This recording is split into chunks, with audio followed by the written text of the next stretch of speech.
The government set to release a new post-Brexit food strategy later this morning. Hello there, a very good morning. Good to see you, good to see me. First time in a couple of weeks again. 6 o'clock is the time. Monday the 13th of June, you're tuned in to Breakfast on GB News. Eamonn, Holmes and Isabel. Webster. Here's what's leading the news this morning. Boris Johnson has pledged that the new strategy food strategy will back farmers, boost British industry and safeguard food security. However, a leaked draft of the document has been widely criticised by campaigners. The Rail Union, the RMT, is planning a mass disruption on the network that will see 40,000 union members walk out. However, according to the Transport Secretary, Grant Shapps, a change in legislation could allow companies to hire agency staff to cover future disruptions. Is there any movement for negotiation on this? We'll be talking about that throughout the programme. Friday saw a High Court ruling that means the first deportation flight carrying asylum seekers to Rwanda could still go ahead tomorrow. However, campaigners against the government policy have taken their fight to the Court of Appeal and will hear a verdict later today. Prince Andrew's been banned from appearing in public at today's Order of the Garter ceremony. This comes after Charles and William raised fears of a public backlash.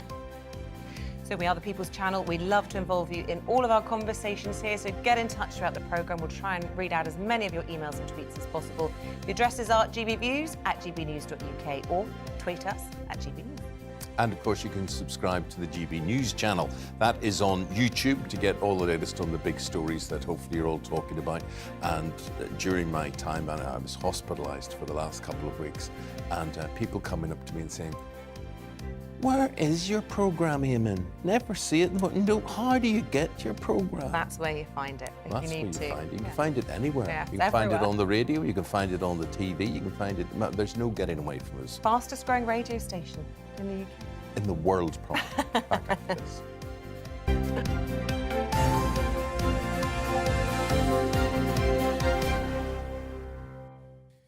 So this morning, our top story. The government's new post-Brexit food strategy is set to be released later this morning. Boris Johnson has pledged that the policy will back farmers, boost British industry and safeguard food security. However, a leaked draft of the document has been widely criticised by campaigners, and ministers have been accused of writing a statement of vague intentions. Well, that will be different, won't it? Well, all of this comes after key recommendations such as the expansion of free school meals and a sugar and salt reformulation tax were shunned. Well, the strategy has also been accused of failing to address state interventions on obesity, despite 64% of UK adults and 40% of children being classed as overweight. Joining us now is the diary editor of The Spectator. We welcome into the studio James Heal.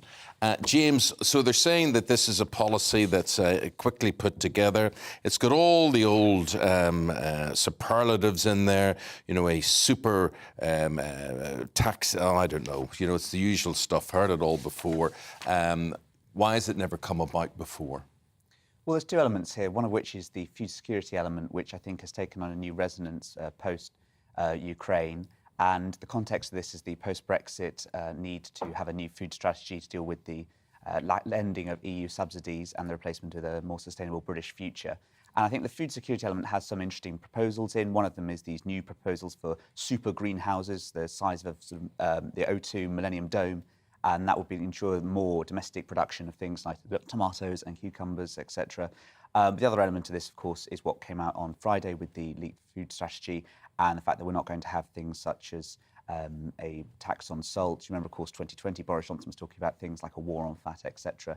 And I think the real change in the context of the last 2 years and the new cost of living crisis means we've moved away from some of the discussions around that. Yeah, interesting you mentioned the cost of living crisis, but there's absolutely nothing in this, at least the leaked versions that I've seen, to specifically target the spiralling cost of food. Apparently the cost of food is outside of this report's remit, but surely you can't do a food strategy without addressing that in 2022.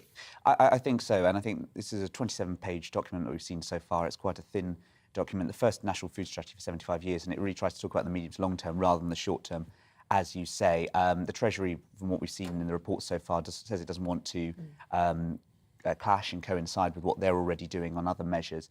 But I think that in terms of the food for people looking ahead for their own household budgets, etc., there's not much in this so far that's been pre-briefed or leaked that's going to give them much food for thought. Well, not least this recommendation that was put forward by Henry Dimbleby, the co-founder of Leon, and he suggested this expansion of free school meals. That hasn't been included, and figures in some of the papers this morning, 1 million children, those who are from families on universal credit, won't be getting that addition. Well, quite, and some of the discussions in the reports that have come out so far have focused on things such as, venison and other types of meat, which I don't think exactly are going to solve the people who are struggling right now to pay their bills and feed their kids. James, the people that make all of this are farmers, right, who have been constantly shunned, ignored, treated as second class throughout all of this. You talk about super greenhouses.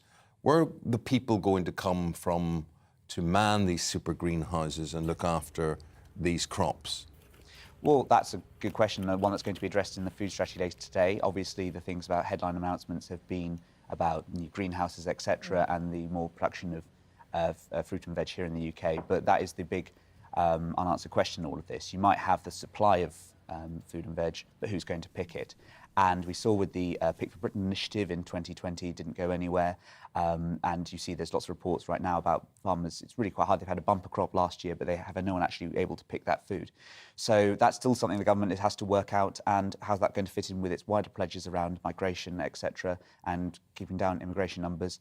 And that's the circle they have to square later today. Do you think farmers are going to like this strategy? Because they're absolutely crucial, aren't they, for the government at the moment? Not only were many of them, sold this promise of a better life post-Brexit, but also there's this by-election happening in the West Country, a farmer standing down as MP, and it will be absolutely crucial. If it doesn't play well to that audience, then that can be sort of extrapolated to other farmers, can't it? I mean, I think, as you said, this strategy is quite a...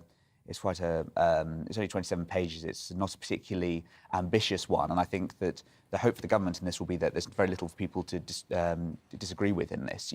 It stresses things like buying local, buying British. People get on board with that, most people. The danger is, of course, is that you therefore don't have any substantive measures to help British farmers. And while there is a sort of reversal away from some of the more over-the-top, rewilding talk that was previously spoken about in 2020, 2021, at the end of the day, there isn't that much of the measures. So I think it's been a sort of lukewarm reception because there's what's too much to disagree with, and frankly, in all of this. Yeah. And also, I mean, I have this thing that if this is such a good idea, why haven't we been doing it before? Is it only the Ukraine crisis and the cost of living crisis as a result that concentrates governmental minds on this? I think part of the reason is that, in terms of food security as an issue, and I think that the last 5 to 10 years we've seen an increasing awareness of the fragility of supply chains, etc. But also post-Brexit has made us think about all these things with more checks on goods and imports. But frankly, costs have been going up. You look at, for instance, cost of living, that means that the price of gas goes up, which affects pesticides. So really much more awareness about all these farming issues is what's on the agenda. James, just for the moment, thank you very much indeed. We're going now to Rob Percival for more on this. Rob is the head of food policy from the Soil Association. Rob, what way are you approaching this? What way do you see this and are receiving this? Hello, is Rob there? Yes, Rob is there. Yes, hello, Rob. Hello. Good morning. Hi, Rob. What's your take on what you're hearing? The strategy is absolutely necessary, but it is falling flat. As we've heard, several important measures are missing. We need to do much more for our farmers and for families who are struggling to eat. And it's negligent that the government has failed to follow through on these recommendations. This strategy is now not only overdue, but it's a huge disappointment. Specifically, I mean, obviously you've listed sort of it being sort of vague and under delivering, but what specifically did you want to see, for example, for farmers? A more robust approach to trade. At the moment, the government rhetoric is very supportive of farmers, but that needs to be backed by a trade policy that doesn't see them undercut. And we're signing these deals with New Zealand and Australia, with countries which have lower animal welfare standards, different production systems, and the recommendations that relate to trade, introducing these core trade standards, as Henry Dimbleby suggested, have not been followed through. So that leaves our farmers exposed to some of these lower quality products, which we're going to end up on our supermarket shelves. The impression, Rob, from politicians, the bluster, is that, we do this right, we get this right, and Britain will be self-sufficient in food, and we are the government to deliver that. Could we be self-sufficient in food, and are they the government to deliver that? we certainly could be more self-sufficient in food. But in pursuing that ambition, we also need to change what we're eating and how we're farming. For example, at the moment, we farm around 1 billion chickens each year in the UK, and it's far too many. Chicken farming is a filthy business. It's environmentally polluting. We need to reduce the amount of chickens that we're eating, more fruit and veg, and consume more pulses, beans, healthy plant proteins in place of that chicken. So that's just one example, but yes, we can be more self-sufficient, but that has to be tied to diet change. And this government is seemingly pathologically averse to dietary change. It does not want to go there. It feels too much like it's interfering in people's lives. But we do need government leadership in this area. We need to eat less and better meat. Robert, just want to ask you something there. I mean, I believe as consumers, we have broken the link between farm and feast, you know, the stuff that's on a farm and the stuff that ends up on your table. I mean, people think that, you know, cooked ham comes from a plastic packet. They don't think it comes from a pig or whatever. People just don't make that mental connection anymore. But you say chickens are environmentally polluting. Now, I bet you most people will be scratching their head and thinking, what's he on about? Tell us why. Well, most people associate sort of red meat with climate change and ill health. Sort of beef has a bad reputation. But actually, chickens are fed on these crops imported from South America, these soya crops, which are grown often in deforested areas. They're covered in these toxic pesticides, this soup of chemicals, which is poisoning farmers in the Americas. It's killing bees and pollinators. In the UK, once those chickens have eaten those crops, they produce this mountain of slurry, all this dung and manure, which runs off the land into the rivers. You go to the River Wye down on the Welsh borders, and the river is dying because of chicken slurry, because of the sheer number of birds that we're farming. So chicken is a really urgent environmental issue, and it's not on people's radar. We do need to eat differently. In defence of this strategy, though, and we've got George Eustice, the Environment Secretary, coming on in the next half an hour, they'll say, well, look, we're introducing as part of this strategy compulsory vegan options in schools, prisons, in the public sector. We're encouraging people to grow their own vegetables, things like cucumbers, to eat wild venison, however middle class that might sound. Technology to help cattle produce less gas. I mean, these are all the sorts of things, surely, that you would welcome. There is stuff in there to welcome. You're absolutely right. And some of the recommendations around public procurement, the food served in schools and hospitals, if they're implemented, would be tremendously positive. The recommendation that public bodies should procure 50% of their food locally or to higher environmental standards, such as organic, would be tremendously positive. The introduction of you alluded to vegan school meals. What we need to see is less and better meat in public institutions. That might mean wholly plant-based meals, but it also means buying British meat, buying local, and the cost equation can be balanced in that way by buying higher quality meat and serving slightly less of it. That can be made affordable. So this is all tremendously important, but it's contingent on a consultation. There's some loose wording in the strategy. This is an aspiration, not a commitment. So we really hope the government follows through with all this. Rob, good listening to you. Thank you very much indeed. Rob Percival is from the Soil Association. And just before we leave James Heal on this, I mean, also on food today in the Commons, we're going to hear something about the Northern Irish Protocol. What something are we likely to hear? Well, we're expected to see the Foreign Secretary Liz Truss announced new changes to overhaul sections of the Northern Ireland Protocol, which obviously regulates goods and checks going into Northern Ireland. And all this is in the context of the collapse of the government at Stormont as well. So there's been some discussions about if the bill passes the Commons and it goes to the Lords, what role will that involve the Northern Irish government as well being restored as a prerogative of that? How is that going to go down, do you think, in a sort of already troubled Conservative Party? I was reading this morning that this isn't broadly welcomed by all wings of the party. I think it was Chris Patten, I was reading this morning, former Tory chair, saying this is complete madness. CBI coming out today saying this will damage UK investment. Yes, and I think a number of the Conservative rebels were yesterday circulating a briefing, a bit like last Sunday when that led to the vote of no confidence in the following last Monday. So a similar briefing went around yesterday and was circulated, which made a number of points about whether this was illegal, etc. So I think it's going to be a huge fight. And I don't think it'll be resolved anytime soon. Huge fight. And just before we let you go, there's also going to be a fight on Rwanda, isn't there? Human rights lawyers not only acting against the policy itself, but individually for all 31 migrants who were supposed to be on that flight that's due to take off tomorrow. Is it going to take off? Well, I mean, there was the ruling on Friday, and I suspect that'll be upheld in the Court of Appeal today, but we'll only know in due course. But the irony is, of course, you could have the right to have these flights granted, but all 31 might not be on that plane. So who knows at this rate? Well, it's going to be an eventful week in Westminster, certainly. James Heal, diary editor, in fact, at The Spectator. Thank you very much indeed. Thank you.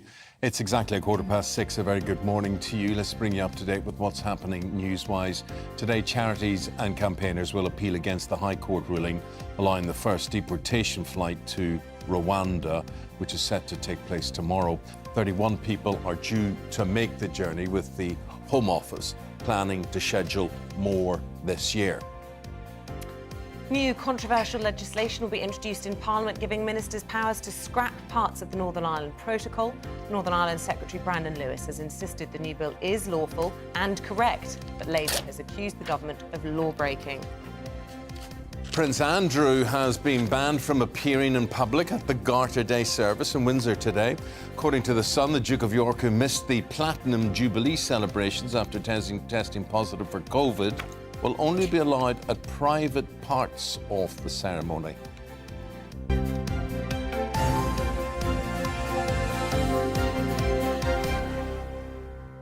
OK, RMT rail strikes. Is it going to happen? Is it not going to happen? Well, we see the headline in the Express today, and it says, Britain will not be held to ransom by union, says the Transport Secretary, and that Transport Secretary is Grant Shapps, who likes to talk a good game. He likes to talk hard. With me now, Steve Headley, former RMT Assistant General Secretary, still a member of the union. Headline, nothing off the table to crush strike action. What would you say to Mr. Shapps? Well, I'd say to Mr. Shapps, please stop feeding red meat to Tory voters, Daily Mail and Express readers, and try to resolve this industrial dispute. We know the money's there to resolve this dispute because you've been handing it out, billions of pounds, to shareholders who have sat there during the pandemic picking up the profits from their house. Now, workers have had a 3-year pay freeze, and the inflation is going through the roof, staple foods is going through the roof, gas and electric are going through the roof, and people need a pay rise. And obviously, so are dividends to shareholders going through the roof. Exactly. Right. OK. Look, I'm going to say this to you, Steve. There seems to be a blanket ignorance amongst the media when it comes to union grievances, which basically the attitude is, you're wrong.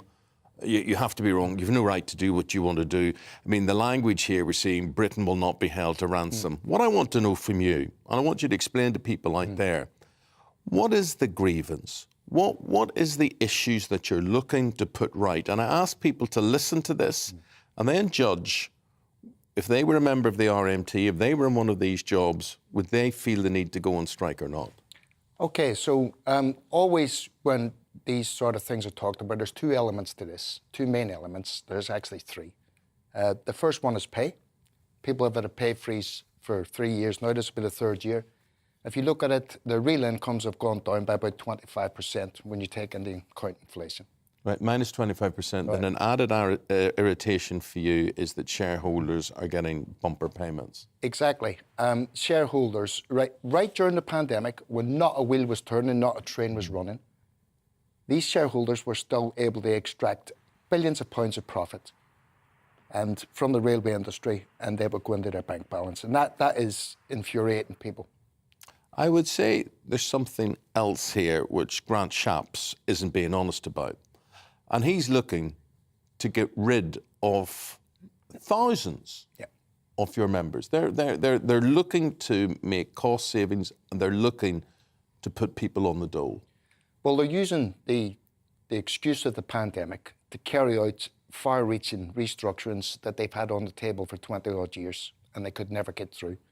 So what they want to do, instead of using technology to make people's life easier, and they have people with a shorter working week, they want to use technology to get rid of bodies and make people work longer because they'll have to cover other people's jobs. Now, you're talking about 10,000 people going out of the railway industry. And Shapps' answer to this is, well, you know, we'll bring in a load of untrained agency staff, and somehow that's going to look after the safety of the travelling public. I'm going to say, and this is where I sit and you listen to things, and I mean, I'll cut through the rhetoric for us. He's talking how can I put it politely? He's talking rubbish. Because first of all, these agency workers don't exist.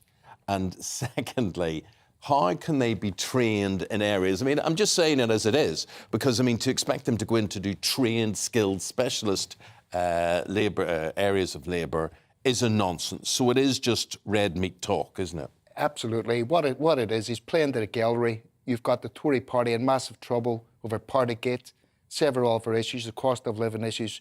He wants a distraction. They want their Margaret Thatcher moment when they took on Arthur Scargill in the miners' union. That's what they want. They want a distraction. So instead of sitting around in a reasonable way, trying to sort out a deal with the trade unions, not just the RMT, by the way, it's the TSSA. I don't know when the last time they went on strike. I certainly can't remember it. ASLEF, Train Drivers Union. And instead of sitting around the table in a reasonable way, we have these headlines grandstanding. That's no way to sort out an industrial dispute. We've got thousands of people who have worked right through the pandemic, had no reward whatsoever, were clapped like seals on the government's orders every Wednesday night, and had a 3-year pay freeze. At the same time, we've had the proliferation of billionaires and trillionaires in this country. We've had a redistribution of wealth from the poor to the rich in this society, and it's got to stop. And the job of a trade union, any trade union, is to make sure their workers at least keep pace with inflation, with wage rises. And look, a lot of people listening to this will think, you know what, my job's under threat, or I'm also facing a squeeze with the cost of living. I've got lots of problems myself. But you're holding me to ransom by holding these strikes. Children that haven't been able to go to school to take exams won't be able to get to their GCSEs because they can't use the rail networks. People trying to go about them. We're talking about millions of people being disrupted by this, not once, not twice, but 3 times in 1 week. It's not just about red meat to the government. This is in line with public opinion. Look, people don't want this. Public opinion from people you meet, public opinion from working class people out there. Hold on, I didn't interrupt you. Okay. I didn't interrupt you. Let me answer. So people like nurses that haven't had a decent pay rise, that have a real terms pay cut, people like the janitors, people like the dustmen, all out there, are experiencing the same problems that we have. Unfortunately, some of their trade unions aren't as strong as we are, and I would love to be able to go and strike for the nurses and get them a pay rise as well. Now, you're talking absolute nonsense. The people who've got the power to avert all this are Grant Snapps and his cabinet.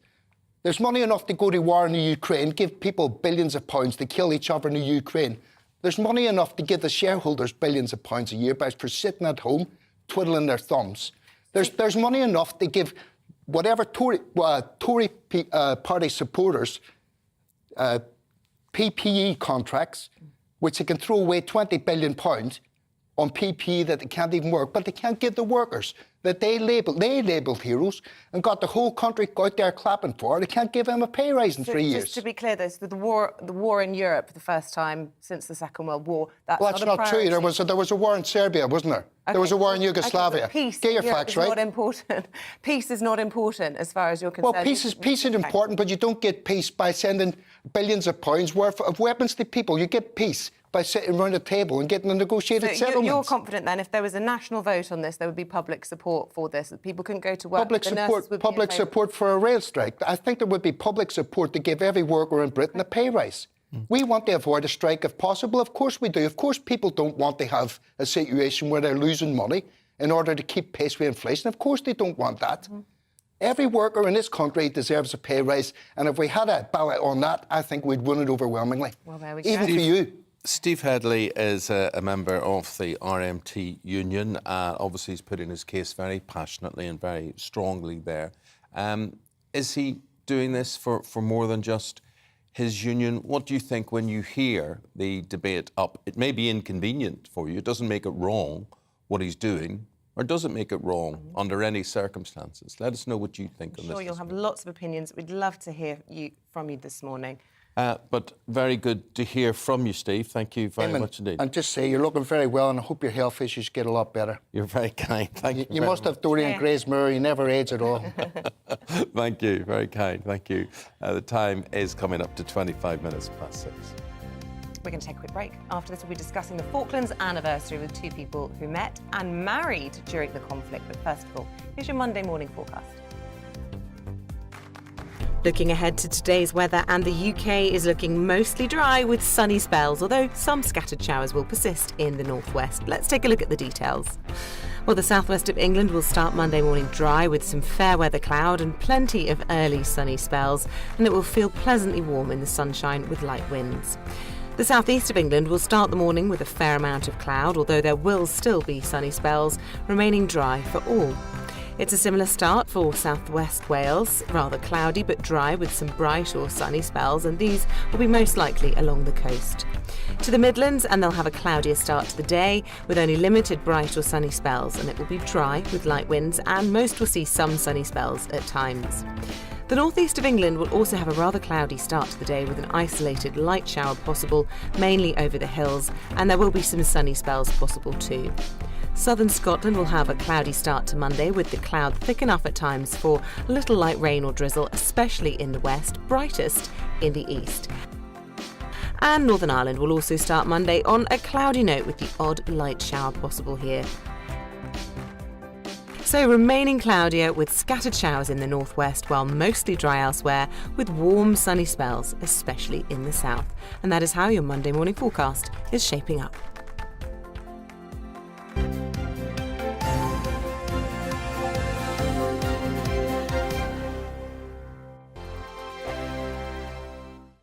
We are GB News. We're right across this great nation. On TV, on radio, on digital. Absolutely everywhere. We don't talk down to you. We embrace all voices.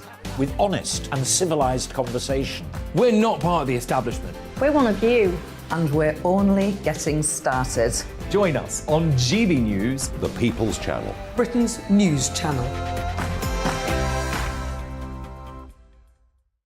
Every morning from 6 o'clock, we'll wake you up with GB News Breakfast with all the stories you didn't know from the night before. So whether it's serious news, entertainment, or your own views from all over our great nation, we're here to kick off your day with a smile. The national media should be reflecting and reporting what's happening here. You will notice the northwestern accents.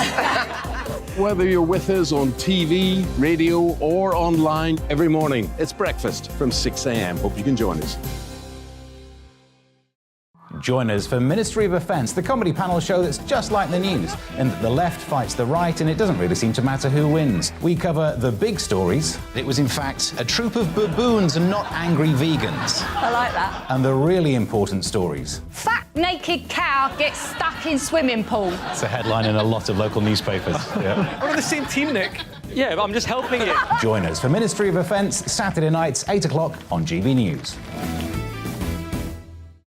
I'm Dan Wootton. Join me Monday to Thursday from 9 to 11 for the feistiest and most fun news debate on TV, where free speech reigns. I'll bring you a sharp take on the day's biggest stories, bombshell newsmaker interviews, and A-list guests.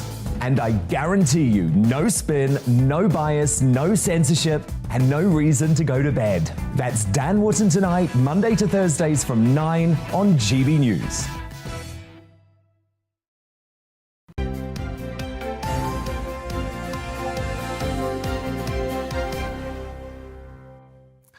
Very nice to have you on board this morning. Just looking ahead at what is still to come on today's programme. Well, as the government gets set to announce a new food strategy later this morning, we'll speak to the Environment and Food Secretary, George Eustice, as he promises to back British farmers. He's with us just before 7 o'clock. Look, have you heard it all before? Or do you think this will make a difference? You can email us, gbviews@gbnews.uk. You can tweet @gbnews. Also coming up in the next hour, we're going to be talking about getting young people onto the property ladder. So at around 7:15, we'll meet one expert who says giving up a daily takeaway or coffee and a monthly Netflix subscription could really improve the chances of owning a home. Well, okay, you know what to do. You know what to do to get in touch. All that is there on your screen. Now, as well as all that, move on. Thank you. 40 years ago today, the final battle for the Falklands was underway in Port Stanley. It ended in victory for British forces, but came with sacrifices by those who stepped up for their country. Veterans of the campaign, their families and civilians who supported the armed forces are going to come together for a Royal British Legion commemorative event at the National Memorial Arbitrium tomorrow. Well, one couple attending the event met during the aftermath of the conflict and have been married ever since. And our Yorkshire reporter Anna Riley has the story. Roger and Gina Ash are a couple who prove that love can blossom even in the darkest of times. The pair met during the aftermath of the Falklands War and went on to marry and start a family. They were both based in the hospital in Port Stanley. Roger was in the Army Catering Corps and Gina was a nurse treating patients injured by mines who often lost limbs as a result. We just happened to get together, we clicked and we had a lot of stuff in common and we just went on from there. But I think Gina will probably tell you that somewhere along the line we were sort of forced together, I think. At the time, yeah. We knew we were going to get married near enough even before we got back to England. You just have a feeling, don't you, when things... And he popped the question when we were in Bridlington in our first lot of leave together, and he just basically, he's not very romantic, so he just said, will you marry me? And that was it really. He'd already bought the ring, but I knew that I was there, so that's really how it happened. Because we're both forces, you've got a different sense of humour. You're used to doing things together, really. Because even not with Roger, I mean, even friends, you do it together.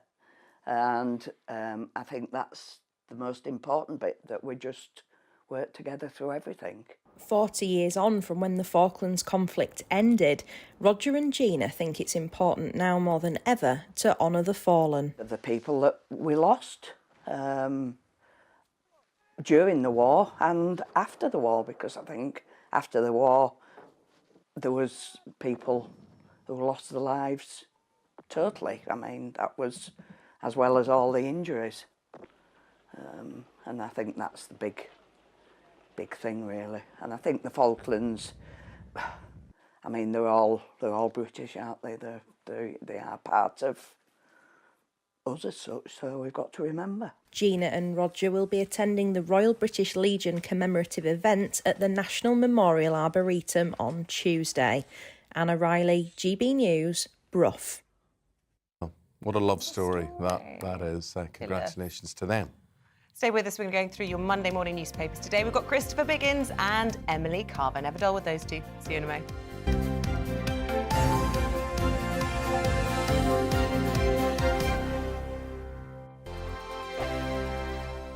We are GB News. We're right across this great nation. On TV. On radio. On digital. Absolutely everywhere. We don't talk down to you. We embrace all voices. With honest and civilised conversation. We're not part of the establishment. We're one of you. And we're only getting started. Join us on GB News, The People's Channel. Britain's news channel. Every morning from 6 o'clock, we'll wake you up with GB News Breakfast with all the stories you didn't know from the night before. So whether it's serious news, entertainment, or your own views from all over our great nation, we're here to kick off your day with a smile. The national media should be reflecting and reporting what's happening here. You will notice the northwestern accents. Whether you're with us on TV, radio, or online, every morning, it's breakfast from 6 a.m. Hope you can join us. Join us for Ministry of Defence, the comedy panel show that's just like the news, in that the left fights the right and it doesn't really seem to matter who wins. We cover the big stories. It was in fact a troop of baboons and not angry vegans. I like that. And the really important stories. Fat naked cow gets stuck in swimming pool. It's a headline in a lot of local newspapers. Yeah. We're on the same team, Nick. Yeah, but I'm just helping you. Join us for Ministry of Defence, Saturday nights, 8 o'clock on GB News. I'm Dan Wootton. Join me Monday to Thursday from 9 to 11 for the feistiest and most fun news debate on TV, where free speech reigns. I'll bring you a sharp take on the day's biggest stories, bombshell newsmaker interviews, and A-list guests. And I guarantee you, no spin, no bias, no censorship, and no reason to go to bed. That's Dan Wootton tonight, Monday to Thursdays from 9 on GB News.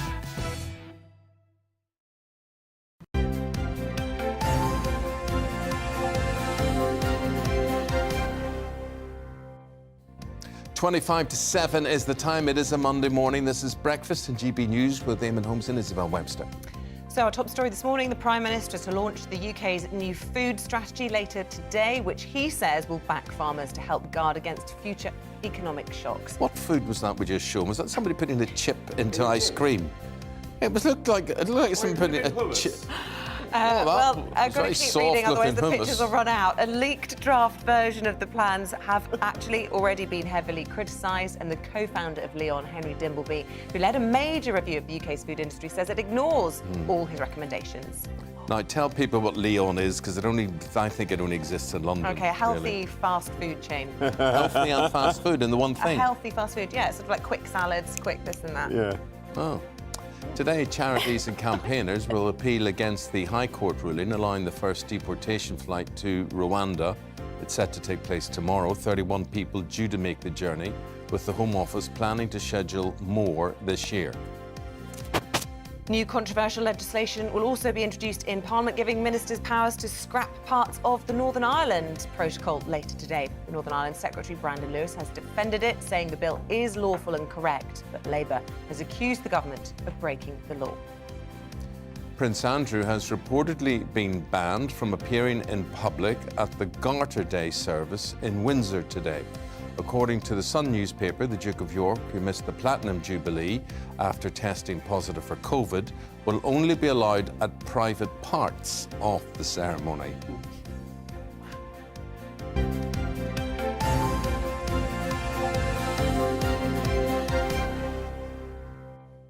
I do think that is an unfortunate phrase. We should rewrite that story just there. Yeah, I think it was good. No, it's not. It's only allowed No. to attend the private I parts. don't think so. Anyway, as you can see with us here, is a man who likes a laugh, and that is Christopher Biggins, the actor and the entertainer, and Emily Carver. We say good morning to you, Emily, the columnist and writer for Conservative Home. Thank you very much both for being here. Emily, we're going to start with you. In those news headlines there, the Rwanda deportations, and they feature the front page of the Mail as well. Yes, it looks like this controversial policy is coming up against all of those obstacles that people had predicted, namely legal challenges. So apparently tomorrow, 31 individuals are supposed to be getting on a flight to Rwanda, but it looks like all 31 may actually remain in this country because of legal challenges. And these are the sort of Blairite laws. We've got the Human Rights Act, also some modern slavery legislation being used to essentially keep these people in this country. Now, this is obviously going to frustrate the government massively. This was a flagship policy. This is a flagship policy that the Home Office, Priti Patel, had come up with to try and deal with the huge numbers of people crossing illegally over the channel. But legal challenges, what people have called lefty lawyers, human rights lawyers, getting involved, trying to use the law to keep the people in this country and to prevent them from going to Rwanda, because many people think it's a immoral policy. Right, but I mean, the courts threw that out on Friday in favour of the government. So, I mean, this is obviously being appealed today. I mean, it's quite surprising on Friday. I mean, the government delighted and really leaning into this route. It's a row they're really up for having because they think it will play out quite well for them. What's the argument in order that the government have taken? Sorry, the courts have taken in favour of all of this. Well, I mean, I don't know exactly why it passed to begin with, because I thought it would be held up because these sort of things tend to be. But it does look like they're going to be using little niche parts of the law, parts of the Human Rights Act to try and keep these people in this country, prevent them from being deported to Rwanda. But it does look like, if you read further into the article, there are many Conservatives coming out to say we need to, if this isn't going to work, we need to fundamentally either scrap the Human Rights Act or change the law. So this could lead to massive changes in the law, because they're saying, you know, this is government policy. We need to be able to enact it. We can't have small loopholes in the law preventing us from being able to go ahead with our policy. I think I saw figures yesterday that says there are 6,000 illegal entries into the country every day. So I suppose the question is, you would say to the protesters there, if this is not the way, what is the way? Well, I don't suppose they have an answer apart from probably just Let them all open in. borders, let them all in and hope for the best. It's hard to have this conversation because on the one hand you do have people who essentially don't really believe that we should have any form of sort of border policy. And then on the other hand you have people who are desperate to sort of stop any crossings at all. And there's whether, I don't know what the policy is. I wonder if this policy will end up working. I'm not so sure. We go to the front page of The Sun, Christopher, for you. The headline is Charles blocks Andy return. Wills and Dad tell the Queen to ban the Duke.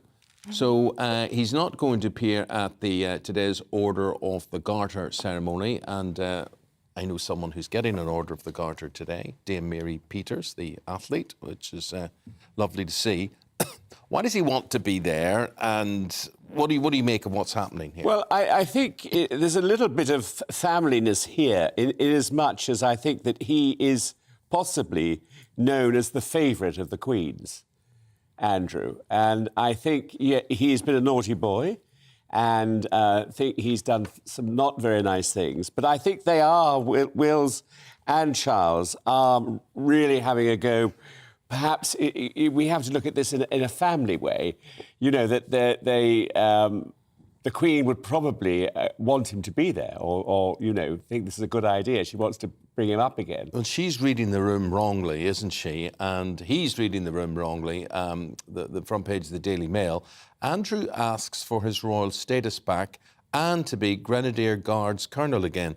Whether the Grenadier Guards would want him to be their Colonel again is another thing. I mean, is that sort of blind spot that both he and the Queen seem to have? Yes. No. Well, I think that's what I've just said. I think she is his favourite, and that is the thing that is coming between the families. I mean, I think William and Charles just know if he turns up at that Order of the Garter today, he'll be booed. Yeah. And then all the headlines will be about that. I just wonder, when we were just talking about Rwanda a moment ago, obviously the headlines over the weekend were all relating to Prince Charles on that as well. Yeah. Apparently private comments. But I just wondered, Biggins, what you think about that. I mean, he's going to be king in the not-too-distant future. How big a deal is it when he expresses a view that is political? You know, something like a policy that is an absolute, flagship one for the government. I think when he approves of it. I think when he does become king, things will be changing so much with the royal family, and I don't think he will have the clout that his mother has, ever. And I think that is something that things will change radically. I mean, perhaps he's anxious as to what he's going to be doing and what he's going to be able to say. I mean, I think he's got to be careful what he says, because he's not in that position of being a political animal. I think it's great when he says what he thinks, and it annoys so many people. Absolutely. And actually, I find it hilarious. But the thing is, he's got to realise that it is a curse, actually, because as soon as he starts, you can't put it all back in the box again. No. And he's better off just copying his mum and Never saying complain, "Stu." never explain. Exactly. Where is he making these private comments? Because clearly he knows that something like that would be reported. Well, I think he wants to make himself known, you see. I think, and give himself a position. That's why I think, the interesting thing about this thing we're talking about now, blocking Andy, is I think he should be blocked, but I think that he shouldn't be saying that.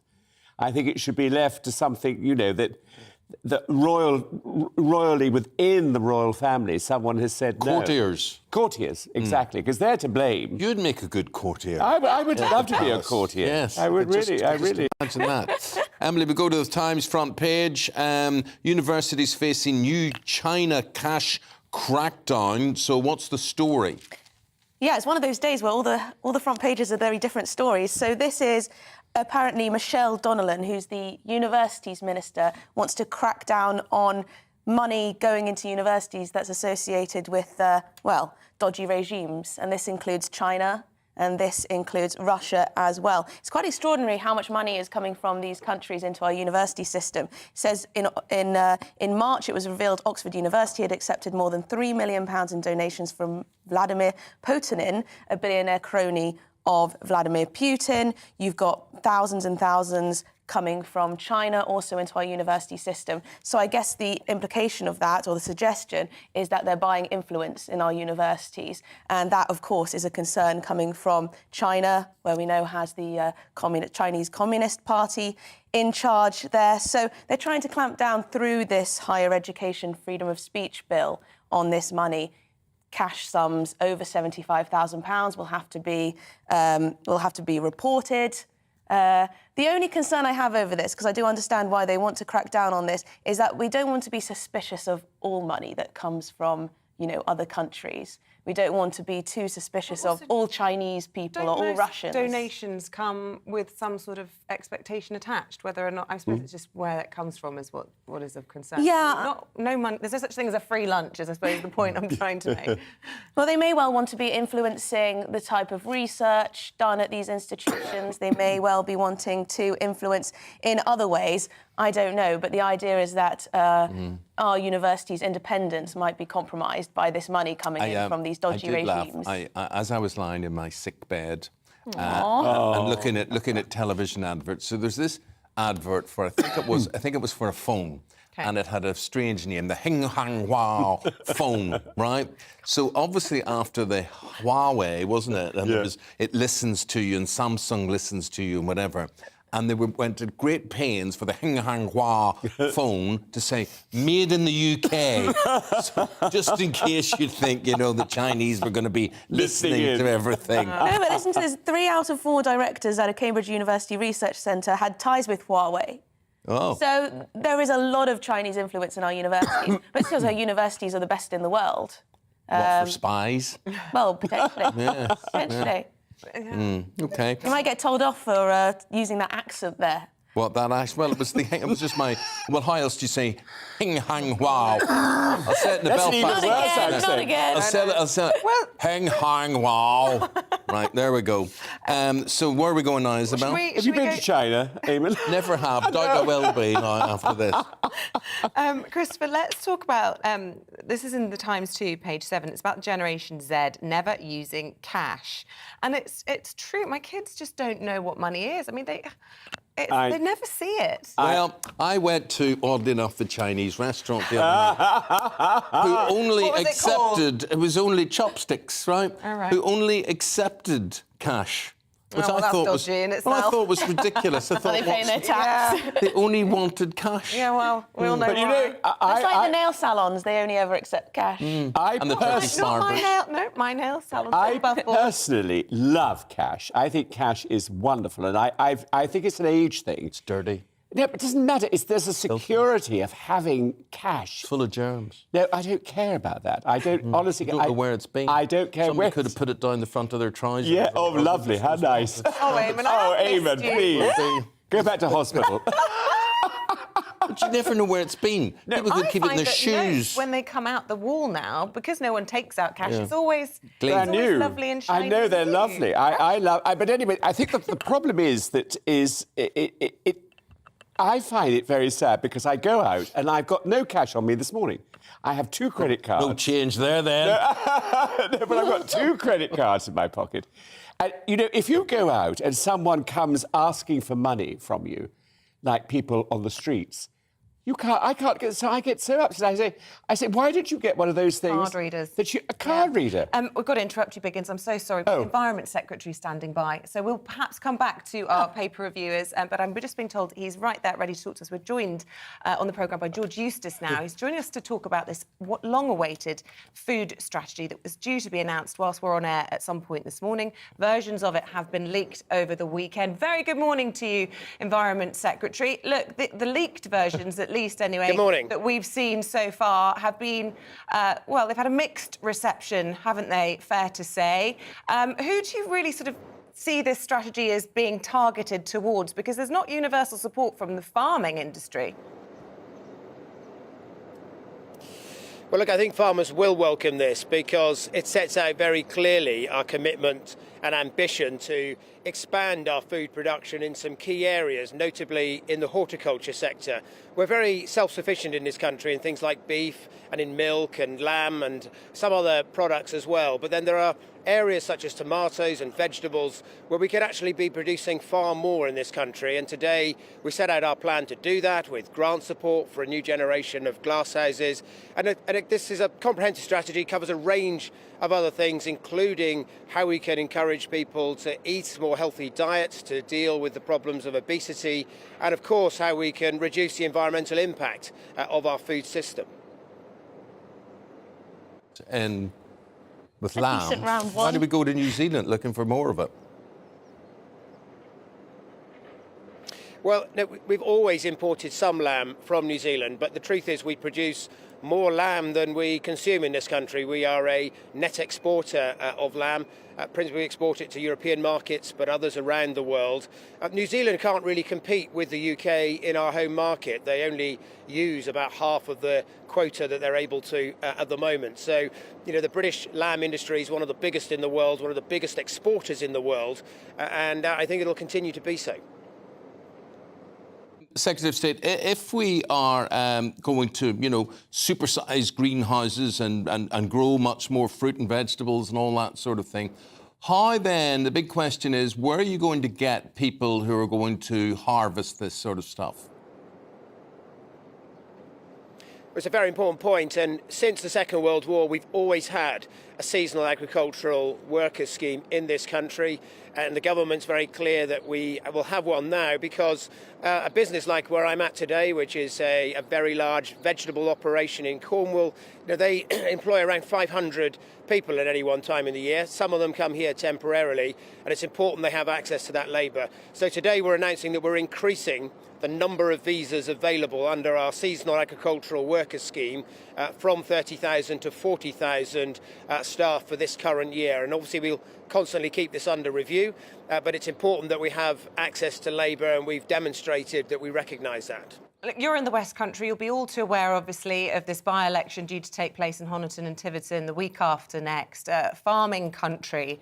And you say that you think farmers will come out in support of this, but a lot of the criticism that I've read has been that farmers say that they are going to be left worse off by this strategy, that they were promised that they would be given full replacements for the EU subsidies post-Brexit, and they don't see that coming their way, and they're simply unable to compete with foreign producers. Well, look, this government is committed to keep the cash spending on our agriculture budget the same in each and every year of this Parliament as it was when we were in the European Union. Now, we're spending that money differently in some ways. For instance, this year we trebled the amount of money going into grants to help farmers invest in equipment, and 4,000 farmers across this country benefited from that scheme. And we'll also shortly be opening our new scheme, the Sustainable Farming Incentive, that's going to reward and financially incentivise farmers for the work that they do to improve the health of their soils, which is obviously crucial to the profitability of any farm enterprise. So the money's there, we're spending it slightly differently, we're spending it better than the old EU schemes, which were basically a subsidy for land ownership that made no sense. To be clear, on that basis, then, you think the strategy will actually help your case in this upcoming by-election, which has been widely sort of seen as being doomed in terms of the Conservatives regaining it? Look, we've got a fantastic candidate in Tiverton and Honiton in Helen Herford, and I visited her about a week ago, and I think she's a very strong candidate. She understands the issues locally. She was a teacher who grew up there, but has also been meeting lots of farmers. I actually think that we've got a great candidate there. We're fighting very hard, and I hope that we're going to win that seat. Secretary of State, thank you very much indeed. George Eustice is the Secretary of State for the Environment, Food and Rural Affairs. Thank you. The time's 7 minutes before 7 o'clock. It's time for On Your Doorstep.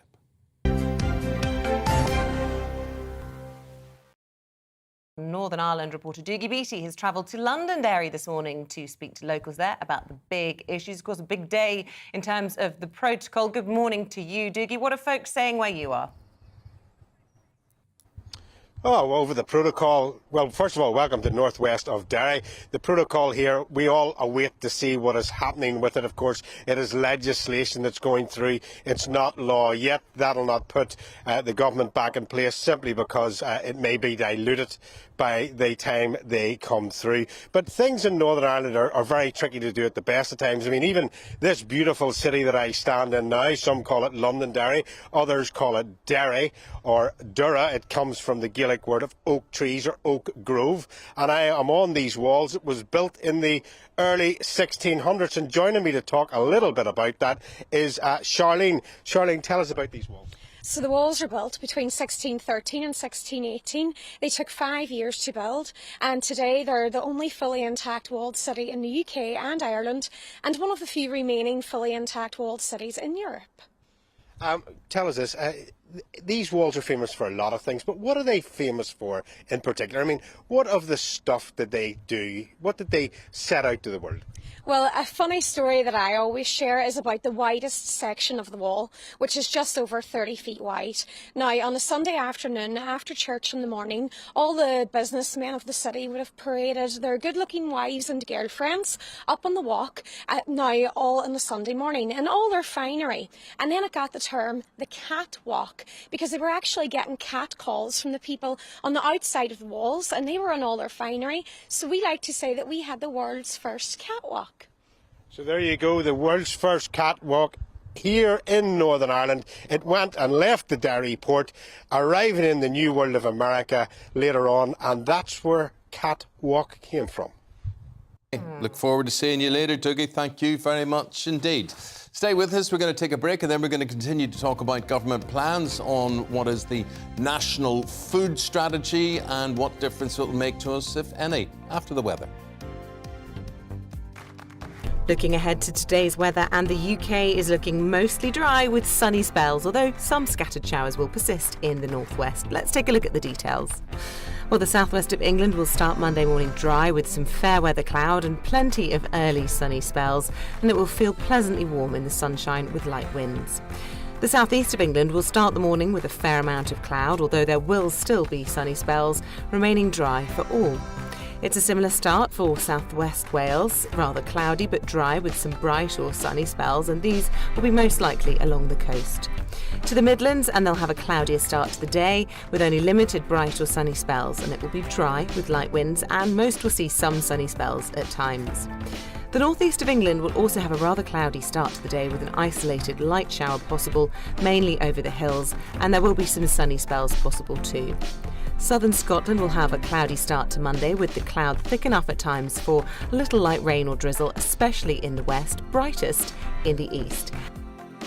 And Northern Ireland will also start Monday on a cloudy note with the odd light shower possible here. So remaining cloudier with scattered showers in the northwest while mostly dry elsewhere with warm sunny spells, especially in the south. And that is how your Monday morning forecast is shaping up.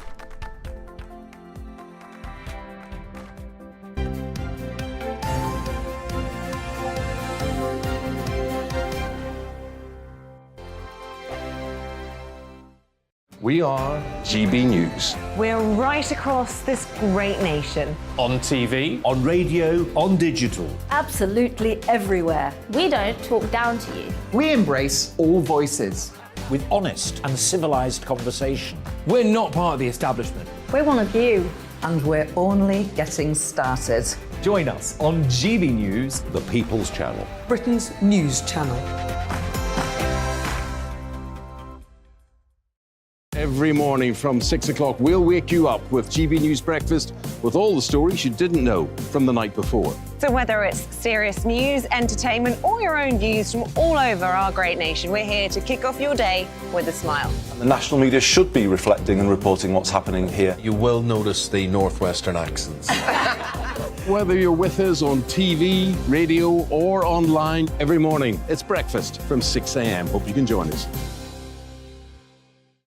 Join us for Ministry of Offence, the comedy panel show that's just like the news, in that the left fights the right and it doesn't really seem to matter who wins. We cover the big stories. It was in fact a troop of baboons and not angry vegans. I like that. And the really important stories. Fat naked cow gets stuck in swimming pool. It's a headline in a lot of local newspapers. Yeah. We're on the same team, Nick. Yeah, but I'm just helping you. Join us for Ministry of Offence, Saturday nights, 8 o'clock on GB News.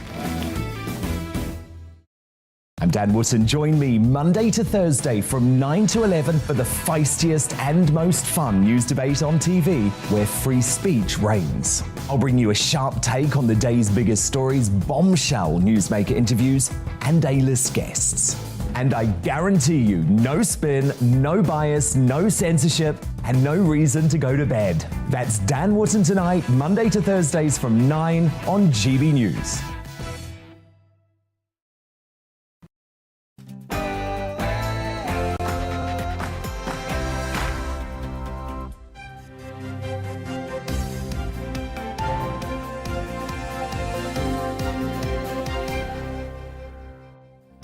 The government is set to release a new post-Brexit food strategy later this morning. Good morning. It's about to turn 7 o'clock on Monday, the 13th of June. This is Breakfast on GB News with Eamonn, he's back, and me, Isabel. Here's what's leading the news this morning. Good to have you on board. Boris Johnson has pledged that a new food strategy will back farmers, boost British industry and safeguard food security. However, a leaked draft of the document has been criticised by campaigners. The RMT union is planning a mass disruption on the UK railway network that will see 40,000 union members walk out.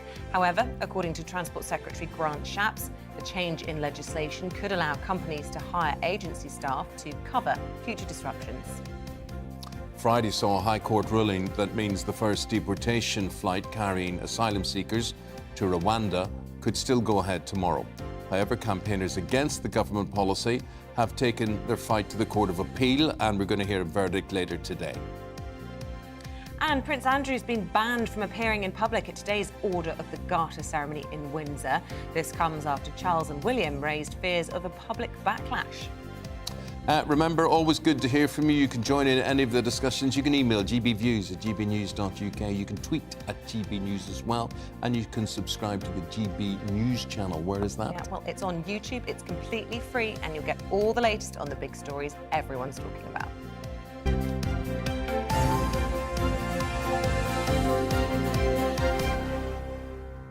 So, the government's new post-Brexit food strategy is going to be released later this morning. Yes, Boris Johnson's pledged that the policy will back farmers, boost British industry and safeguard food security.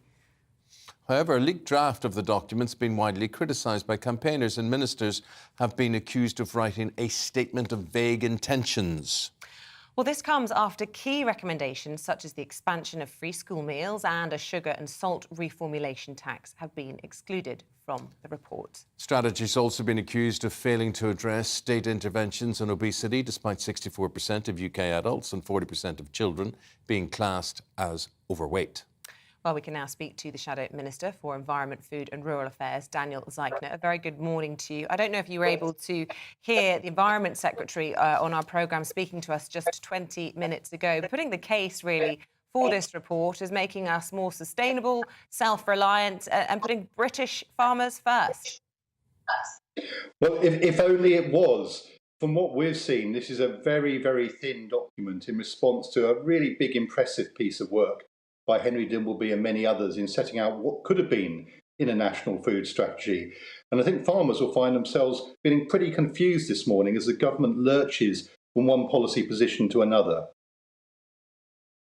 Unsurprised that you would be in favour of introducing more taxes, but you can understand why the Treasury and indeed Boris Johnson's reluctant to bring in salt and sugar taxes at this time when it's a big national conversation about the cost of living crisis. We don't think we want more taxes on hard-pressed people. One of the things that's surprising about this report is it makes no reference to the millions of people using food banks now, and the fact, extraordinarily, that 1 in 7 of the population over the last year has had to go without food each day. And we find it extraordinary they're not addressing those kind of issues. This isn't a time to raise taxes, but there are other ways of tackling the obesity and climate crisis, and that's what's disappointing. The government really seems to have backed off from those big challenges. What is this, Daniel Zeichner? Is this a strategy? Is this a boost or an advert for the Conservatives ahead of an election in a rural constituency? Is this going to help us in what we eat? Is this going to be fantastic for farmers? What do you make of what we're actually being presented with? I think you absolutely hit the nail on the head there. What this is actually about is a by-election in 10 days' time. What it should be about is our future policy. And some of these really big schemes to tackle the landscape crisis will run for 20 or 30 years. And what's so disappointing about the announcement this morning is it does seem like it's far more focused on a by-election in 10 days' time than those much bigger challenges, which any government, regardless of party, should be trying to tackle. The recommendations that have not been included in the strategy, things like trying to tackle obesity and encourage people to have vegetables and fruit on prescription, I mean, these are things that the government have said that they're not in favour of. They're not in favour of a nanny state. They want people to be responsible. I mean, surely it's not necessarily just because Henry Dimbleby thinks that's a good idea, it isn't necessarily worthy of being included. It's not about a nanny state. The thing is, we all choose from what's in front of us, don't we?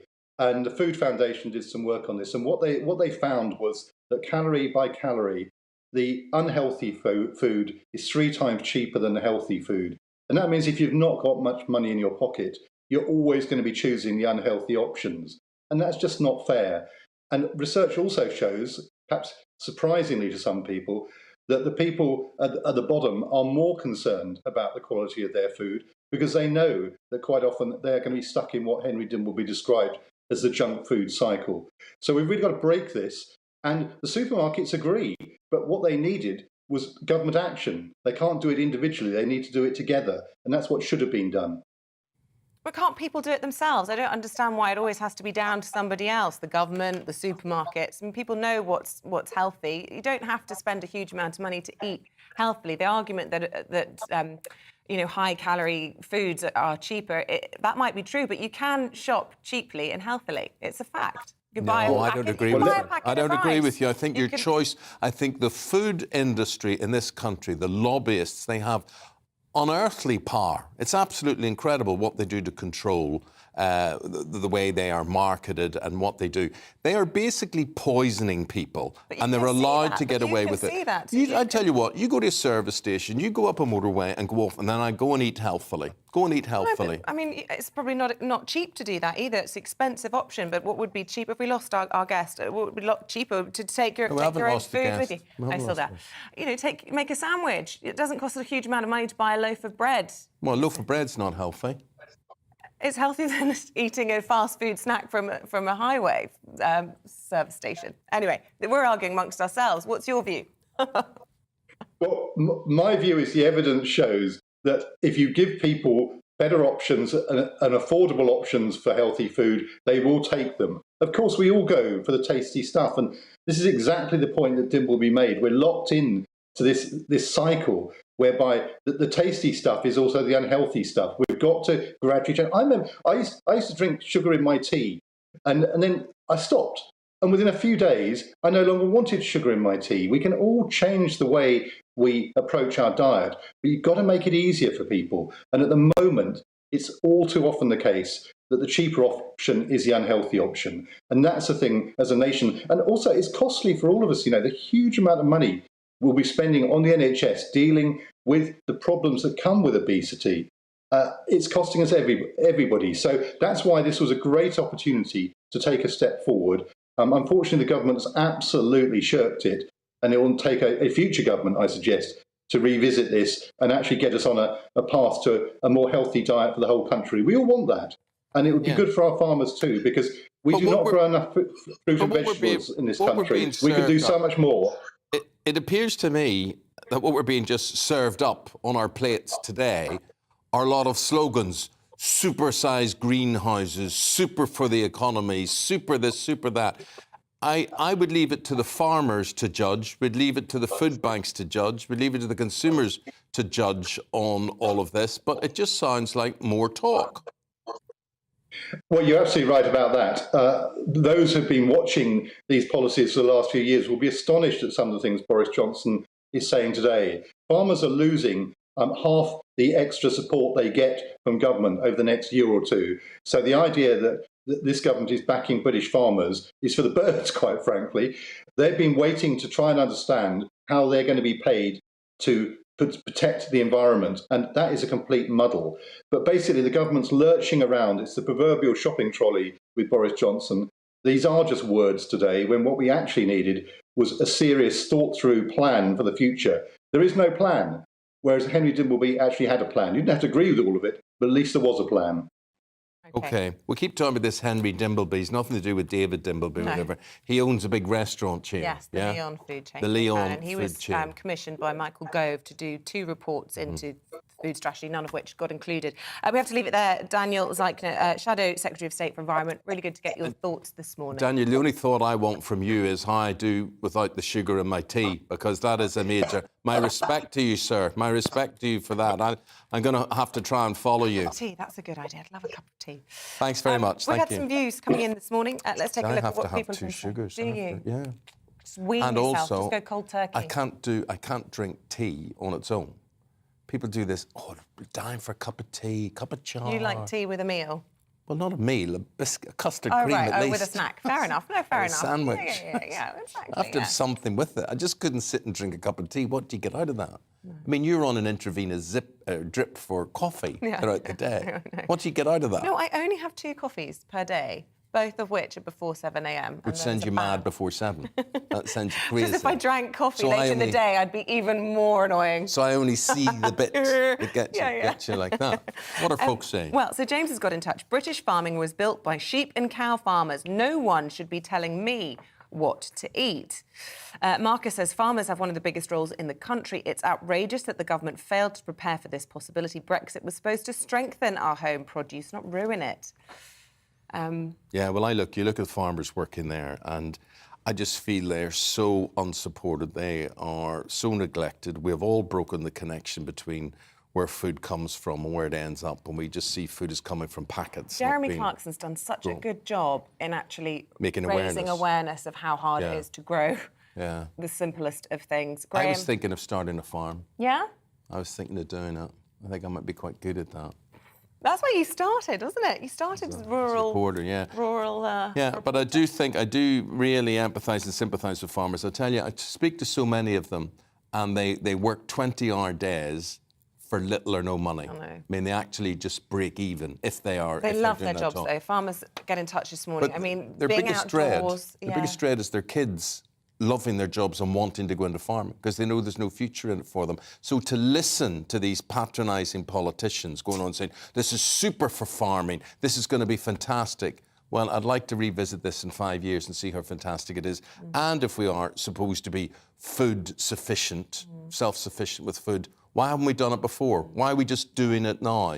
Too little, too late. That's my view. Let us know your view. Yeah, I really think that so many farmers voted for Brexit because they saw it as a really big opportunity to really put British farmers first. And I just want to know whether or not you think this is doing that. Let us know whether or not you think this is a missed opportunity, or if you think that Brexit has actually delivered for you on what you hoped it would when it comes to the food strategy and farming in this country. gbviews@gbnews.uk. 12 minutes past the hour. The High Court ruled on Friday that an initial deportation flight to Rwanda is still scheduled to go ahead tomorrow, but an appeal against that decision is due to be heard today. So the court heard that 31 people were due on that first flight tomorrow, with the Home Office planning to schedule more for later in the year. And our reporter Ellie Costello is outside the Royal Courts of Justice for us this morning. Good to see you, Ellie. Look, this verdict that came through on Friday, perhaps surprising actually, given the amount of publicity that had been surrounding all these human rights applications.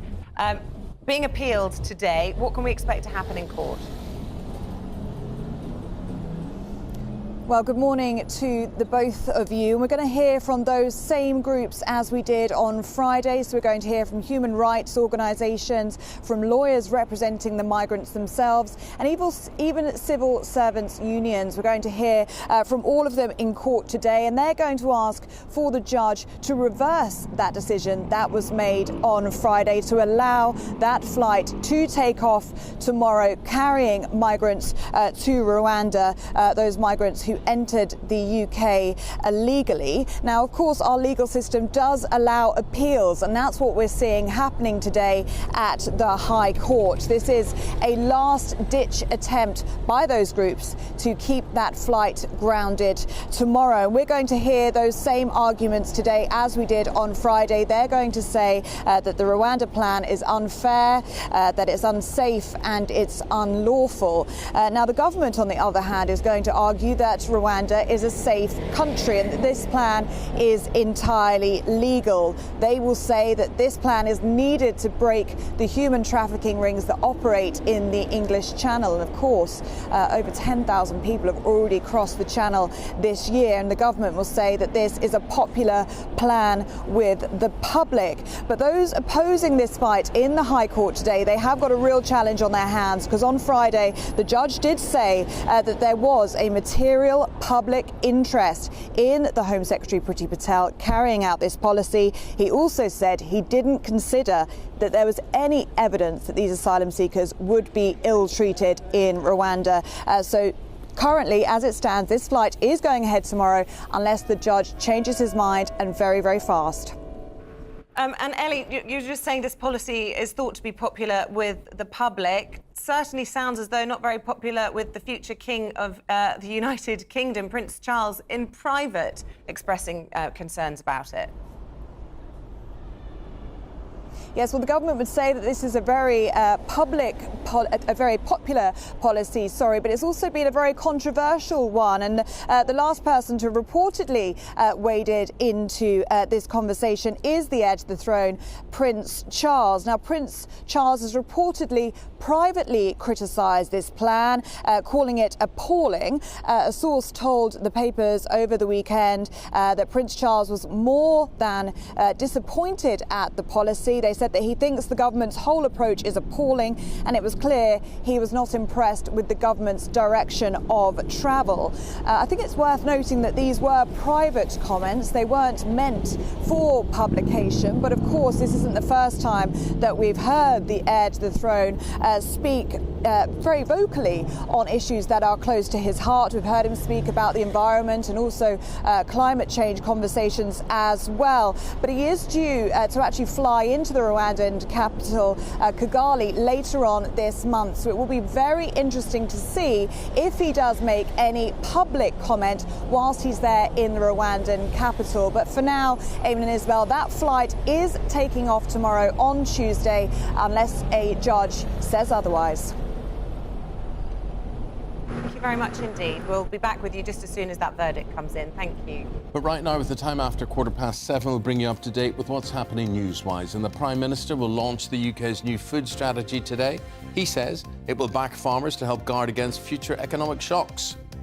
But a leaked draft version of the plans have been heavily criticised. The Leon healthy fast food chain co-founder Henry Dimbleby, who led a major review of the UK's food industry, says it ignores salt and sugar taxes and the government's action on obesity. I'm still fascinated what he dipped that chip into. Just looked like ice cream. Welcome to Northern Ireland. You're all very welcome to Northern Ireland. A new controversial legislation is going to be introduced today, giving powers to scrap parts of the protocol. Northern Ireland Secretary Brandon Lewis has insisted the new bill is lawful, correct, but Labour has accused the government of law breaking. Prince Andrew has reportedly been banned from appearing in public at the Garter Day service in Windsor today.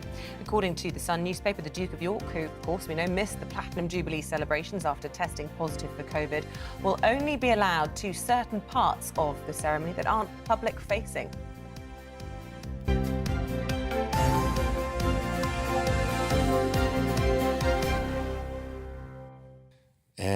Right, this is an interesting and controversial study. According to this study, almost half of you think that more young adults can't afford to buy their own home because You spend too much money on takeaway coffees and food, mobile phones, subscription services like Netflix and holidays abroad. Did my dad write this? Because this sounds like what my dad would say. The young people today. Let's get the views of property expert Tayo Oguntonade. I hope I got that right. Oguntonade, but you tried. Oguntonade. Yeah, No, I'll get it right for you. Look, is there any truth to this? I mean, there has to be a little element of truth in all of this. My parents' generation left university without 2 pennies to rub together, didn't have central heating, you know, struggled through and built a life for themselves. Today, we want everything straight away, don't we? Yeah, I mean, there is an element of people aren't ready to wait for delayed gratification in this day and age. However, at the same time, I think that sometimes when we reduce young people's struggles to buying property in this market right now to just cancelling Netflix subscriptions or not eating takeaways or going to the gym, it really ignores the elephant in the room, which is the economy at the moment. I mean, house prices are outpacing wages massively, and that has been happening. And you have to see what's realistic, what is achievable. So you giving up your Netflix subscription, or your gym subscription, whatever, ain't going to get you the extra 120,000 quid that you need. It's going to get you about 120 quid per year, right? And Yeah. that can't pay for anything, can't pay for surveys, solicitors, or anything like that. I mean, what I would say to people is that, you know, if you look at the cost of living crisis, I would say give up all of those things if you need to get back 10% of your budget or whatever, which you're going to be out this year. That's realistic and that's probably wise. But this is just ignoring the awful situation whereby young people in particular just can't get on that housing market. Absolutely. I think you've hit the nail on the head. I mean, there are things you can do. So if you cut out regular spending, it can build up. But I think that it's important to say that after we've acknowledged the fact that it isn't young people's fault. The average salary in the UK is roughly about £30,000. That means a lender will lend you anything between 135k and 150k. The average property price is roughly about 280k. So that means a young person would have to find 110k, 120k cash from somewhere to put down as a deposit. It's just not realistic. But that being said, being able to demonstrate that you've saved, that you've paid on time, that you've shopped responsibly, your credit rating, as it were, will all be really good if you do follow this advice. And that will serve you in good stead when you do, if you are lucky enough to eventually buy a property. Yeah, kind of. I mean, a lot of these people that do have gym subscriptions, that do have Netflix subscriptions, they are paying on time. And to be quite honest with you, a lender will look at that, and a lender's not reducing the amount that you can borrow if they see Netflix on there. They're thinking £10 a month, what's that? Gym's £20 a month, because they know that these things aren't going to reduce their affordability. What might actually reduce your affordability is if you're spending £350 a month on a car, for example. So that kind of stuff will reduce your affordability. But in the grand scheme of things, will the Netflix have a big impact on your deposit or your lending? No, of course not really. Tayo, but let me ask you, why is buying the holy grail? I can understand why it's desirable, but is it necessarily what you have to do? No. But buying is embedded in British culture, right? And I guess that it's quite unique because what buying allows people to do is that when you buy a property, you're paying a bill, but you're also making an investment at the same time. Because every single time you make a mortgage payment, you're building equity in your property. And that's what allows some people that bought in the 1970s, for example, when house prices were only 4 times as much as average earnings. Now they're about 15 times, by the way.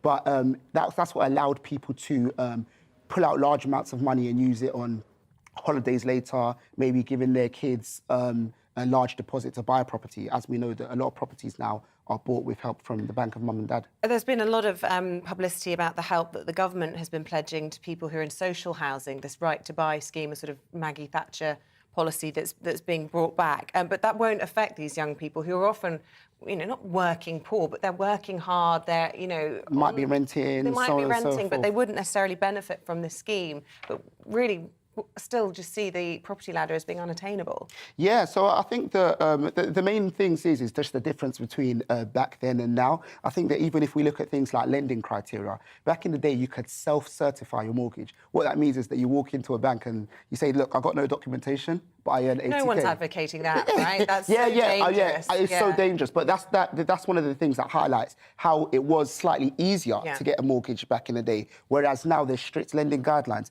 But there is some hope for young people. I think that what young people need to do is see that there is a housing crisis and it's not their fault, but then you have to make the added compromise to tackle this. And you can do things like maybe buy a 2-bed flat instead of a 3-bed house, or maybe move 10 miles further than you would have liked. Co-ownership schemes.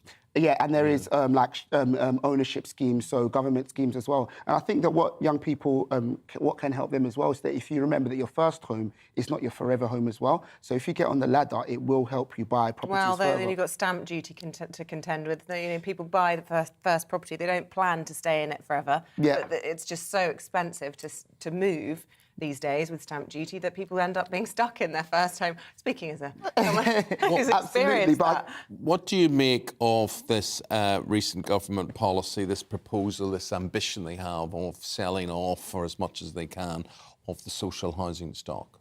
I think getting rid of social housing stock isn't a good idea because it puts the people that are in need of social housing in a really, really bad position. And we saw that when the original right to buy came in. Should you say you think it's a good idea? No, really, really bad idea. Yes, yeah, because these people need this house, this housing. And even with what the Prime Minister pledged with the new right to buy scheme that he wants to extend, they're saying that they're going to replace every social...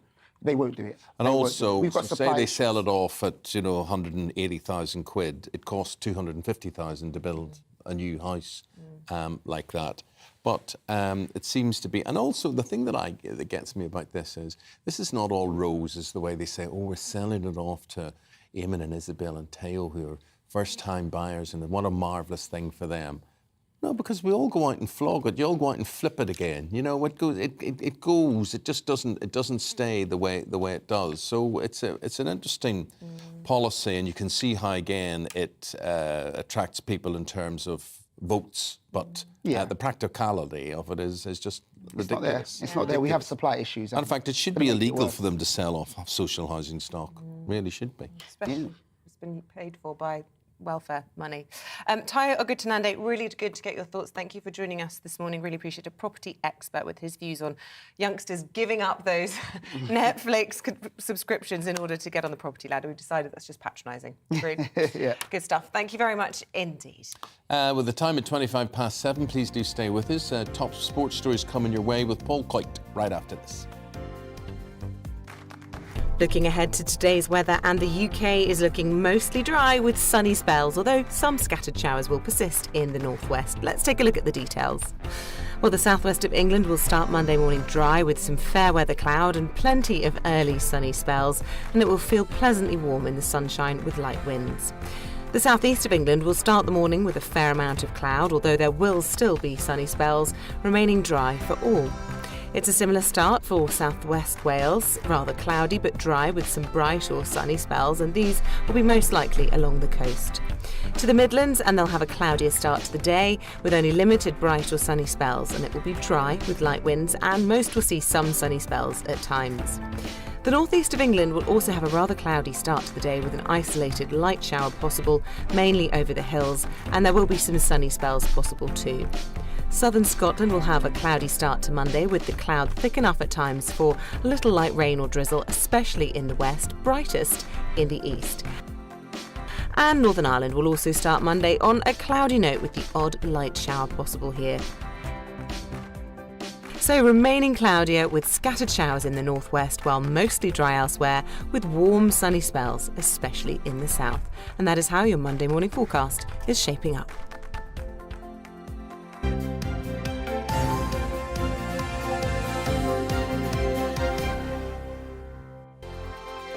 We are GB News. We're right across this great nation. On TV, on radio, on digital. Absolutely everywhere. We don't talk down to you. We embrace all voices. With honest and civilised conversation. we're not part of the establishment. We're one of you. And we're only getting started. Join us on GB News, the People's Channel. Britain's news channel. Every morning from 6 o'clock, we'll wake you up with GB News Breakfast with all the stories you didn't know from the night before. So whether it's serious news, entertainment, or your own views from all over our great nation, we're here to kick off your day with a smile. And the national media should be reflecting and reporting what's happening here. You will notice the northwestern accents. Whether you're with us on TV, radio, or online, every morning, it's breakfast from 6 a.m. Hope you can join us. Join us for Ministry of Offence, the comedy panel show that's just like the news, in that the left fights the right and it doesn't really seem to matter who wins. We cover the big stories. It was in fact a troop of baboons and not angry vegans. I like that. And the really important stories. Fat naked cow gets stuck in swimming pool. It's a headline in a lot of local newspapers. Yeah. We're on the same team, Nick. Yeah, but I'm just helping you. Join us for Ministry of Offence, Saturday nights, 8 o'clock on GB News. I'm Dan Wootton. Join me Monday to Thursday from 9 to 11 for the feistiest and most fun news debate on TV, where free speech reigns. I'll bring you a sharp take on the day's biggest stories, bombshell newsmaker interviews, and A-list guests. And I guarantee you, no spin, no bias, no censorship, and no reason to go to bed. That's Dan Wootton Tonight, Monday to Thursdays from 9 on GB News.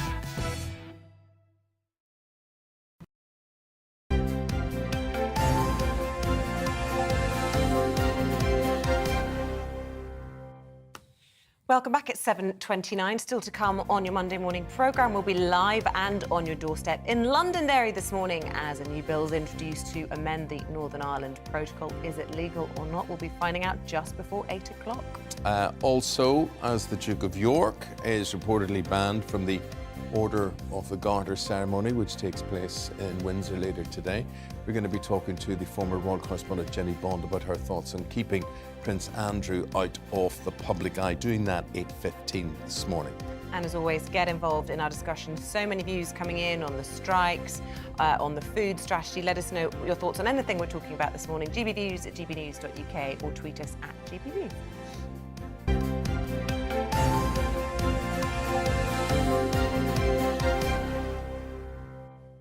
OK, let's go through the back pages now. Paul Coyte joins us in the studio now.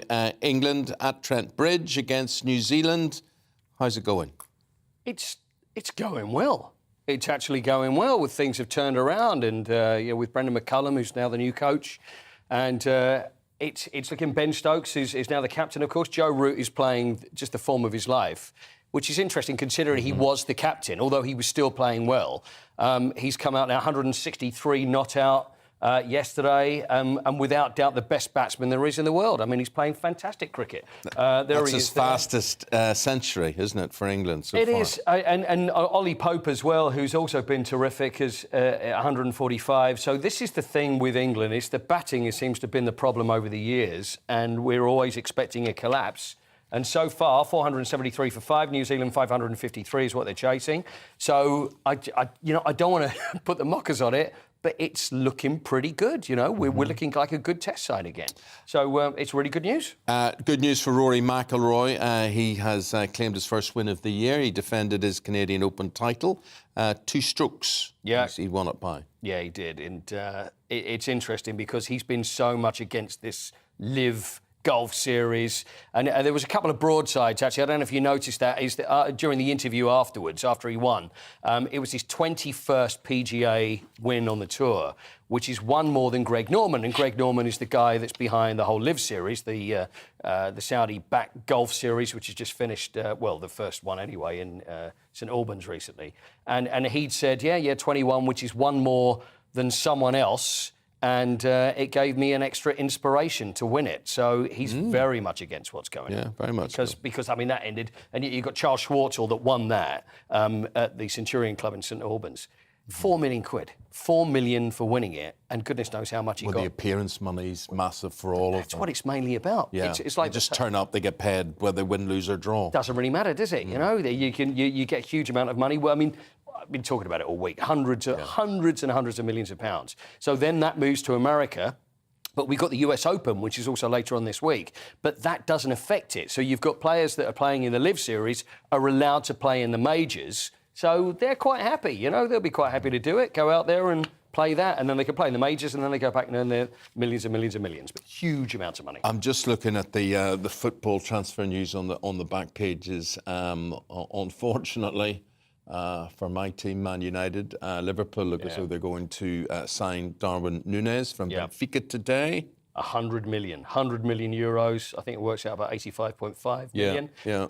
But the thing is, he's good, a good scoring record. He is. I mean, he's a terrific player, and he scored twice against Liverpool as well in the quarterfinals of the Champions League. Yeah. But I've got to ask you, you're not surprised though, are you? The fact that he's not gone to Manchester United. Of course, I'm surprised. Why? He hasn't gone to the biggest club in the world. But the thing is, a few years ago, it would have been, but you can see that these... the biggest club in the world. I'm afraid I may have to doubt that these days. I'm looking at Liverpool. They might be the most successful club in the world, but they're the biggest club in the world. So that's the question, then. Would he want to play for the biggest club in the world? He'll be sorry. Or the most successful... Meanwhile, he's replacing Sadio Mane, though, isn't he, at Liverpool? It's going to be a like-for-like sort of swap. It is. Mane going to Bayern Munich, I thought that was a bit of a surprise. Yeah, well, they're talking 25, 30 million. He after the Champions League, and he said, you know, I've got a surprise, I've got a statement or something I'm going to say to Liverpool fans, which I assume was going to be great news, I'm staying, but it looks like he's going. They had 25 million turned down by Bayern Munich, now 30 million.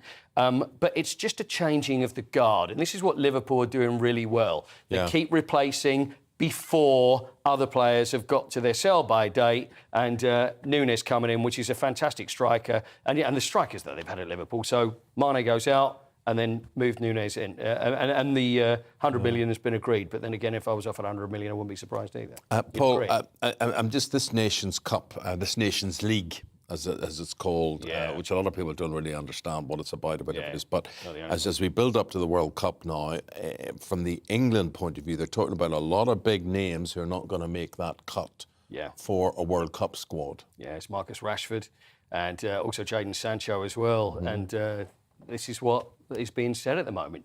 England if aren't they're not scoring. up to form, the goals aren't going in. They can rely on Harry Kane, but where else are they coming from? But also, you've got to look at the way that England play. Does it just Jadon Sancho? Does it suit him? And also, does Jadon Manchester Sancho, United the way they play? Does it suit the way this is he what I'm plays? saying. You're talking about two guys who are not doing it for Man United either. And of course, with Núñez going to Liverpool, I think the idea from Ten Hag is to play Rashford centre forward, but he's not hitting the back of the net. It's a confidence thing, isn't it? I still believe this. He's only 24, you know, and it's the same as Sancho. We're talking 22, and it's like their England careers are over with, but they're still young, so there's still plenty of opportunity to do it, but they really have to hit the ground running if they're going to do anything and get in for the World Cup squad. I just feel bad for... But I was going to mention Northern Ireland as well. 2-2 Cyprus yesterday in the Nations League. And we're looking 40 years ago since the great World Cup in Hispania, 82, and Jerry Armstrong. Billy Bingham dying. And the late Billy Bingham, of course. He passed away the other day. So not looking good for Northern Ireland at the moment, but still hope. And Pat Jennings' birthday yesterday. Was it? It was Pat Jennings' How old's Big Pat? How old do you think he is? He's forever young. I mean, he is. He's got the same hair. Same hair. Yeah. I'm going to get going. What do you reckon? Well, Pat might be... Well, he has to be 75. 77 today. Is he 77? Oh, yesterday. So happy birthday. And a gentleman. Absolute. And a superb goalkeeper. Absolute best there's ever been. Thank you, my friend. Thank you very much indeed. Look, stay with us. We're going to take a break. We're back with the newspapers. We've got Christopher Biggins this morning. We've got Emily Carver and hopefully you right after this.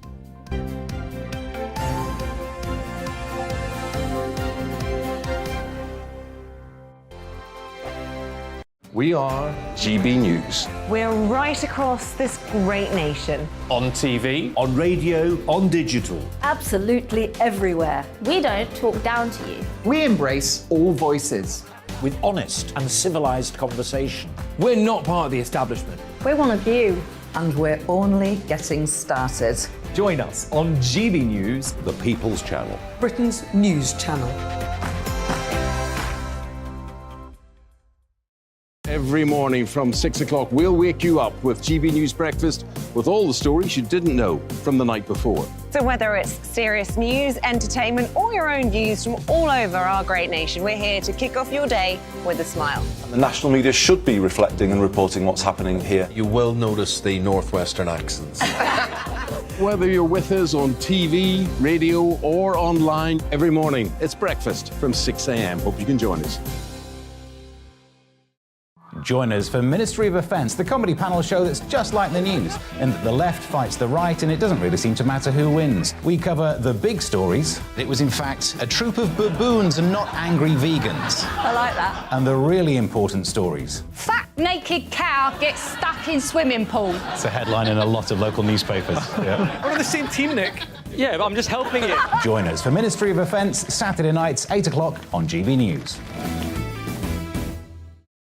I'm Dan Wootton. Join me Monday to Thursday from 9 to 11 for the feistiest and most fun news debate on TV, where free speech reigns. I'll bring you a sharp take on the day's biggest stories, bombshell newsmaker interviews, and A-list guests. And I guarantee you, no spin, no bias, no censorship, and no reason to go to bed. That's Dan Wootton Tonight, Monday to Thursdays from 9 on GB News.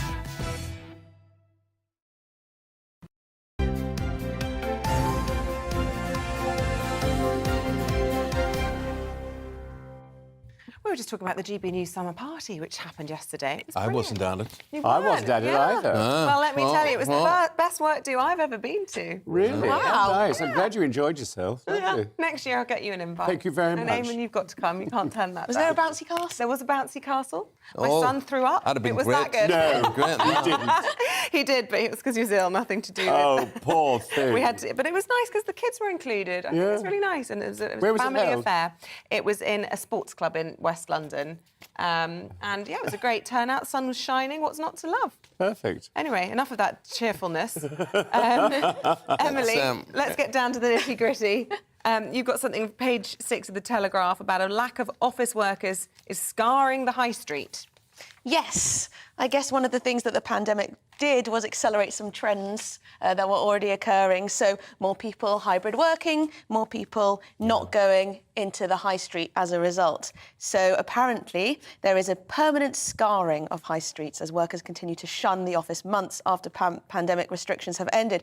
And we've been sort of surprised that the numbers still haven't gone back to where they were in 2019. People still aren't going into city centres. So the impact on shops, coffee shops, little express supermarkets, little restaurants, etc., is quite big. And they also mention how Marks and Spencer's has announced it will close 32 stores and focus on building branches at out-of-town shopping centres. People simply aren't going into the high street because they're not working so much in city centres. So it's one of those things, whether we need to do anything about it, I don't know, or if this is just going to be a trend that we see. We've just seen the resurgence of local high streets. You know, my little local high street's absolutely thriving post-pandemic, and everything was closing down before the pandemic on that road. And that's all these people who are working from home, going to the local coffee shop, having lunch, having their lunch break at the local coffee shop. I on Saturday, wanted a new toothbrush, and I went to a very famous online service, and it arrived yesterday.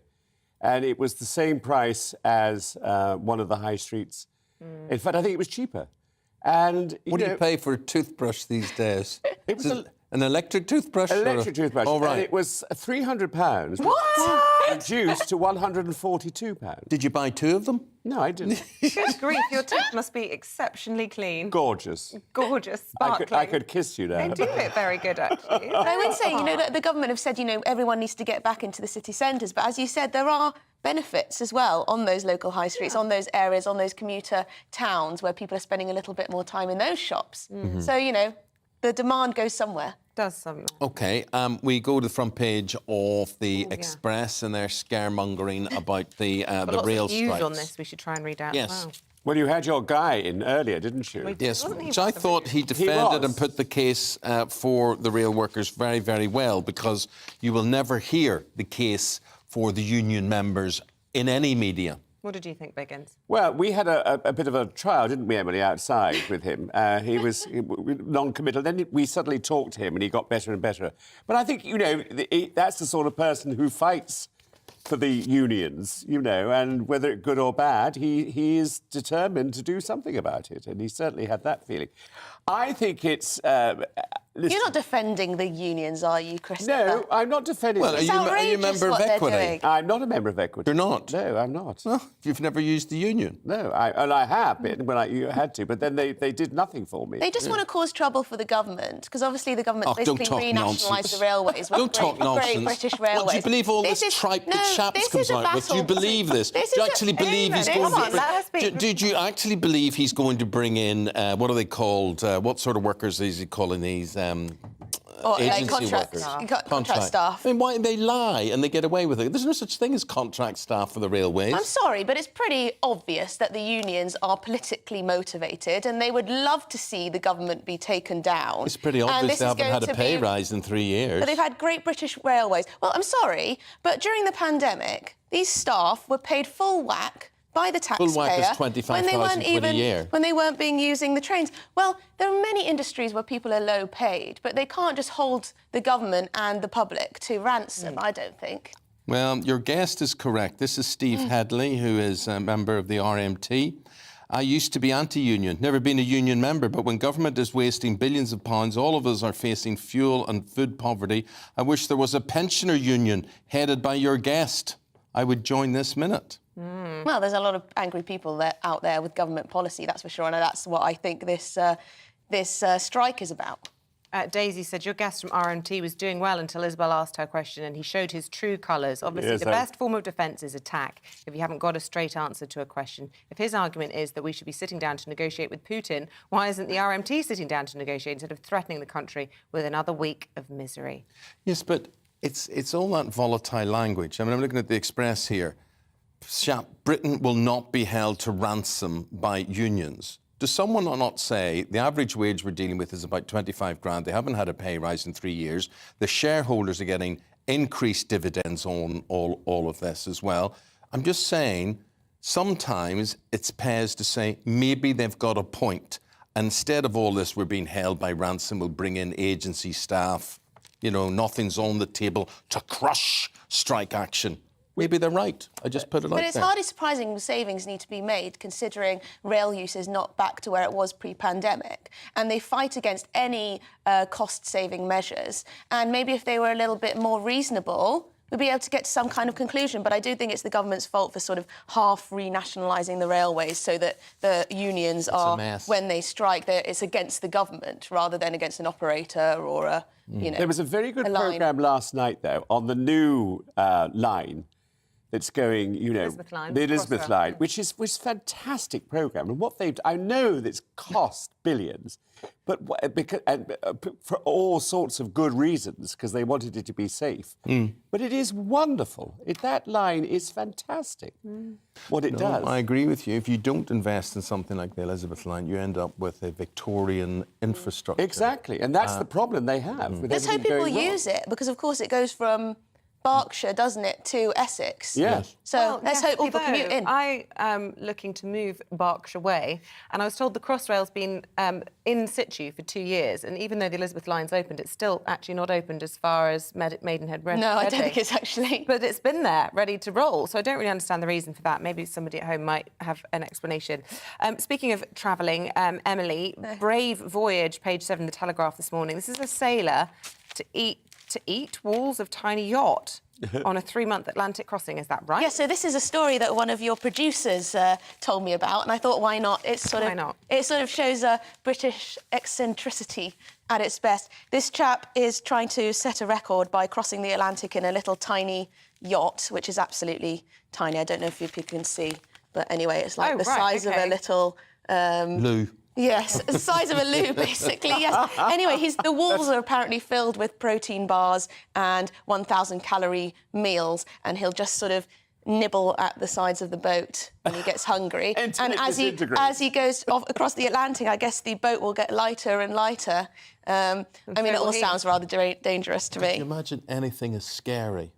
I mean, have you ever been out in the ocean on a small boat? No, and I get seasick. Absolutely ghastly. I remember being in a yacht once, taking part in a race, and when the walls of the sea go up beside you and they're black, the sea is black, it's black, you sit and say, God, have you just never seen anything like it before? Scary. I've never liked sailing. As a child, full of mad people. Go out sailing and I'd be crying. Yeah. I couldn't do it. Yeah. I remember we were on a similar situation, Eamonn, and I was on all fours crawling upstairs because that was the only way. Yeah. And it's important that you get out, actually, into the open. See the horizon. And see the horizon. Otherwise, you really are ill. But it is terrifying. The sea is the most terrifying piece of equipment ever. I mean, it's extraordinary. Afraid of the water. Right, what should we go to now? Well, Cashless. Biggins is a big fan of cash. He likes, he likes paid and ready, so he does. But I mean, it is interesting that now everywhere you go, people say no cash, and you sort of think to yourself, what an extraordinary thing to say to somebody. So it is totally now. And of course, these machines can take more than, I mean, what was it, £40 or £20? It's limitless quite often. No, it's limitless, exactly. So it's good. But going back to, and I think it's, you came up with the idea, and I think it's a very good idea, that people who are in the streets asking for money, they should have one of those little things. Well, you know, at my children's school, if it's a cake sale or if it's a mufti day where you have to give £1, they just stand there with a card machine. No one even pays cash at school anymore. Yeah, all the PTFA fundraisings with card machines. The danger with card machines, isn't it? You're not really sure of the value of what you're transacting. it's easy to punch in 2, 3, 4, 5. Whereas if you actually have to hand notes... Yes. You don't even have to punch anything in, do you? You just... touch. Contactless. Also, I think it's quite important in terms of people want to keep hold of cash for their sort of personal autonomy as a sort of safety net against... Suitcase of money. Against some kind of authoritarian regime that might take control of the country and decide to take all your money through electronics. It is an age thing, I think. It's, you know, us older people, really, cash was very important. When we only had cash, we didn't have credit cards. Also, how are people going to take cash, you know, cash in hand for their odd jobs? Well, I think that's the aim, isn't it? They want yeah. everything tracked to know what you earn, what you spend. But, you know, it stems back to when you were a kid. When you were a kid, there was nothing as brilliant as getting cash for your birthday. Oh, or if you are a Catholic, certainly in Ireland, when you made your first communion, you would literally go around all your uncles and aunts and every relation you had on earth, and you had this little bag, and you would They say, didn't do that at my first Holy Communion. They do it in Ireland, believe me. You clean up. You clean up, and basically you stand there and you look all pretty. Doesn't Eamonn look lovely in his little white outfit and whatever, and you stand with the bag going, you know. Right, well. And the notes go in, you know. What did you do with the money? Did you invest it or did you spend What are you it? talking? Because you spend it. Why did you invest it? Do you know Eamonn Holmes? Have you met Eamonn Holmes? Well, I bought an Airfix model or an Action Man or whatever it happened to be. That was about. Right, let's end on naked ambition, Christopher. Daily Star. Now, this is something I can... Eamonn and I are really sad about this because the naked butlers in demand as surge grows with brides.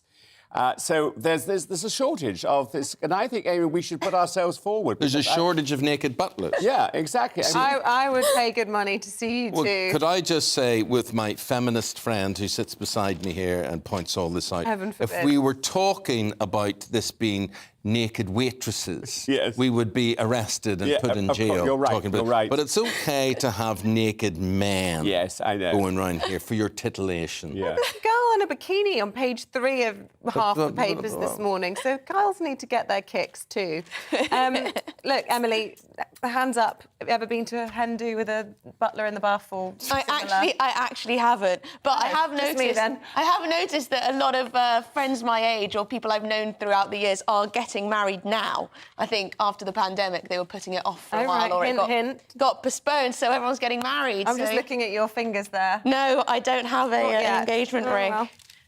But who knows? They're buying a property, so that's good. Together, that's you know. That's a good sign. That's anyway, a nice sign. Not get too bad. But anyway, I've been to one of these do's, not for women, but for. Sorry, I don't know why I just asked Emily. I know. How sexist of me. Higgins, how many have you been to? I've been, to be fair, I've been to at least half a dozen. Exactly, quite a few, and it's good fun. And it's hysterical. The description is they're looking for candidates aged between 23 and 38. Keen Stone. I quote. And I quote. You guys. Keen to mingle with horny hens. Oh, it's harmless. The hornier the better, I think. Fun. Oh God, wonderful. Well, they'll be able to charge more, won't they? Well, if there's a I would shortage? feel objectified by the whole thing. So you would love it. You would absolutely. In fact, isn't there a blow-up doll with your face on? There is. And it's. I've got it on my there's mobile. Two versions Best-selling. of it. So have I. Yeah. Well, not for that reason. I think we need to stop now. I feel objectified by it, Emily. I'm not surprised. They're selling these hen dolls of me that you inflate. One looks happier than the other. Are you stripped naked? Well, the doll is. The doll my is. goodness, wow. And there's 2 bits you can blow into, but that's a whole other story. Anyway, thank you very much. Programme. Thank you. Guys, they're going to be back in about 40 minutes' time. The time now is 7 minutes before 8 o'clock. And it's time for On Your Doorstep. So our Northern Ireland reporter, Doogie Beattie's been to Londonderry. He's there for us this morning, speaking to locals about all the big issues of the day. Doogie, is the protocol on people's lips or life in general? The protocol hasn't been in anybody's mind here for quite a while, actually, because the government here still isn't sitting over the head of what's going on with that. That's a mess that'll have to be sorted out somewhere along the line. I don't think that legislation today going through will encourage anybody back because, of course, it's only legislation. It has not, as yet, gone through the House of Lords to become law. I think when that happens, we may see movement. but I'm here on Derry's walls, and behind me you may see the cannon that's here. It shows you what sort of troubles Northern Ireland has had for centuries. And of course, in front of us is the River Foyle, where many things came along. News from the New World, of course. This was where the American Constitution and Independence, the first ever sighting of it, came here. And it was published in the Belfast Newsletter, the first ever paper in Europe to publish it.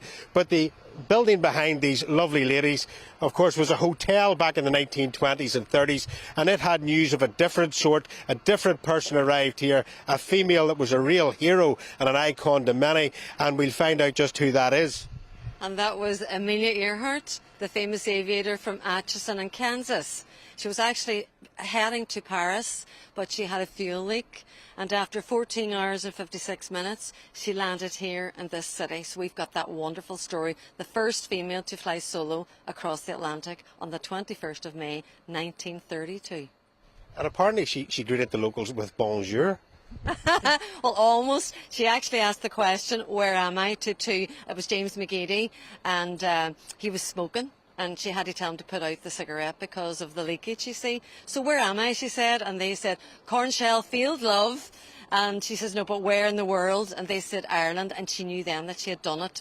So it was Robert Gallagher, the landlord of the field, Gallagher's Pasture. He brought her into this hotel, the former Northern Counties Hotel. That's where she was greeted with the press and the VIPs and the GPO behind. That's where she received her telegrams from all over the world congratulating her on her great achievement. The first woman, imagine, amazing. And George Putnam, her husband, she got the phone call through the post office as well, you know. How disappointed was she to think she was arriving in Paris and she arrives in the city of Londonderry or Derry? So what does it bring to the city? Well, it brings so much because you have the whole connection there with Amelia, a strong aviator in terms of Derry and for a young woman going forward. Also the connection with STEM. The STEM subjects, obviously. Yeah. We done a project ourselves too with the STEM subjects and getting young women into engineering, so it's fantastic for there. But it's a massive tourist. I mean, a huge big tourist. That's our two aims, you know, to enhance the tourism product and to actually encourage the STEM projects and careers in aviation and piloting. It was the 90th anniversary this year. 90th anniversary of Amelia Earhart. That's us from the walls of Derry. We're going to the Peace Bridge next, where we'll see you in the next hour.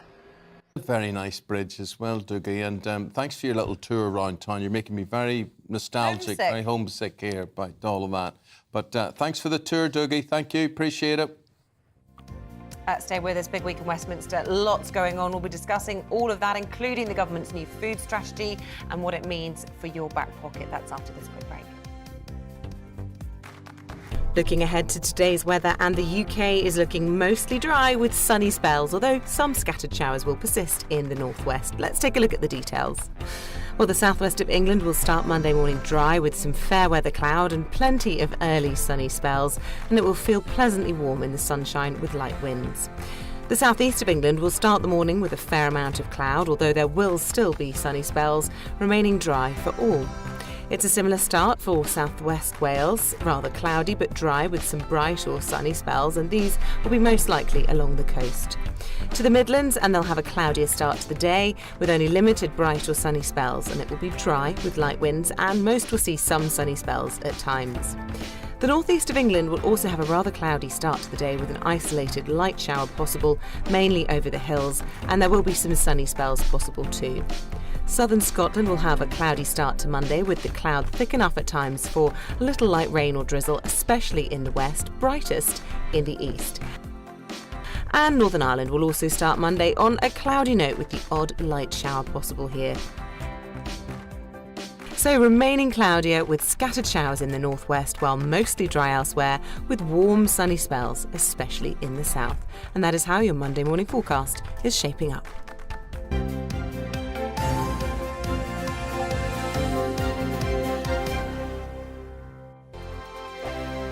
We are GB News. We're right across this great nation. On TV, on radio, on digital. Absolutely everywhere. We don't talk down to you. We embrace all voices.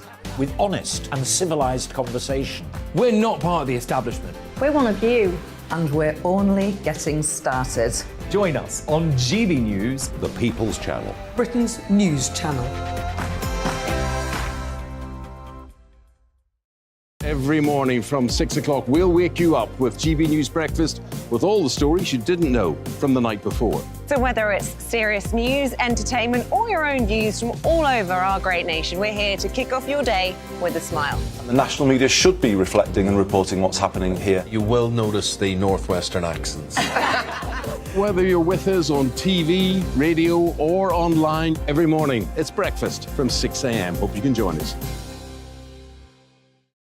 Join us for Ministry of Offence, the comedy panel show that's just like the news, in that the left fights the right and it doesn't really seem to matter who wins. We cover the big stories. It was in fact a troop of baboons and not angry vegans. I like that. And the really important stories. Fat naked cow gets stuck in swimming pool. It's a headline in a lot of local newspapers. Yeah. We're on the same team, Nick. Yeah, but I'm just helping you. Join us for Ministry of Offence, Saturday nights, 8 o'clock on GB News.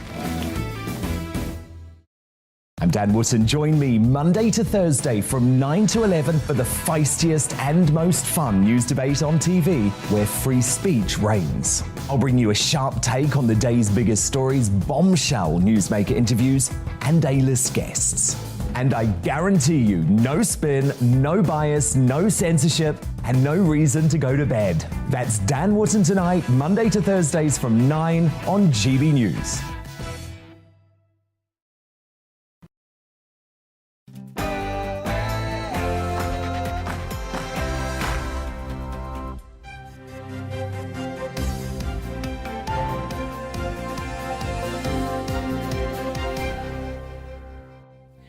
The government gets set to release a new post-Brexit food strategy. Hello, a very good morning to you. It is 8 o'clock on this Monday, the 13th of June. You're tuned into Breakfast on GB News with Eamonn, Holmes and Isabel Webster. Here's what's leading the news this morning.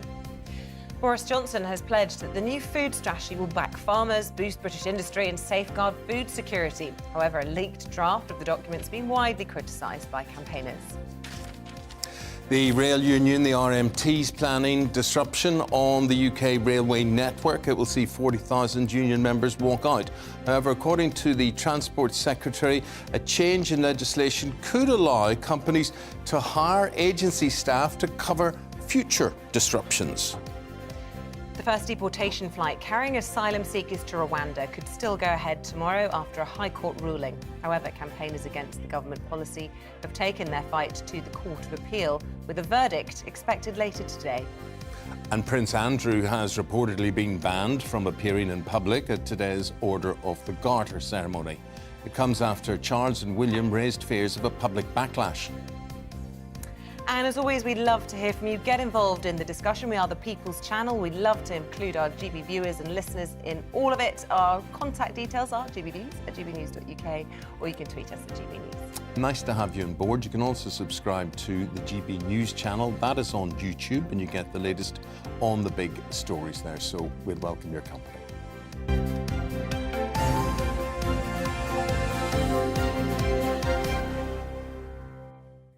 So our top story this morning, the government's new post-Brexit food strategy is set to be released later today. Boris Johnson has pledged that the policy will back farmers, boost British industry and safeguard food security. However, a leaked draft of the document's been widely criticised by campaigners. Ministers have been accused of writing a statement of vague intentions. Now, that comes after key recommendations such as the expansion of free school meals and a sugar and salt reformulation tax were shunned. Well, the strategy's also been accused of failing to address state interventions on obesity, despite 64% of UK adults and 40% of children being classed as overweight. So earlier this morning, we spoke to the Secretary of State for the Environment, Food and Rural Affairs, George Eustice. This government is committed to keep the cash spending on our agriculture budget the same in each and every year of this Parliament as it was when we were in the European Union. So the money's there, we're spending it slightly differently, we're spending it better than the old EU schemes, which were basically a subsidy for land ownership that made no sense. Well, joining us for a closer look at how this could affect consumers is consumer and retail expert Kate Hardcastle, regular on the show. Good morning to you, Kate. Good morning. People at home watching this, trying to understand, I mean, we haven't seen the detail of this policy yet, it's coming out at 9 o'clock, trying to understand what this will mean for them, whether this is going to improve things, quite frankly, in a cost of living crisis or not. What's your assessment? It's quite a fragmented report. That's what we understand from it. I think there's been a lot of focus in terms of production. Well, that's quite important. I mean, if you're concerned about the environment, or indeed you're concerned about us having goods that we produce ourselves that are accessible on supermarket shelves, that's a focus. It seems to have appeased the concerns from the farming industry. But outside of that, as we've heard this morning, items around obesity, the salt and sugar elements, have not been perhaps looked at in as much detail, and apparently we're getting more news on that.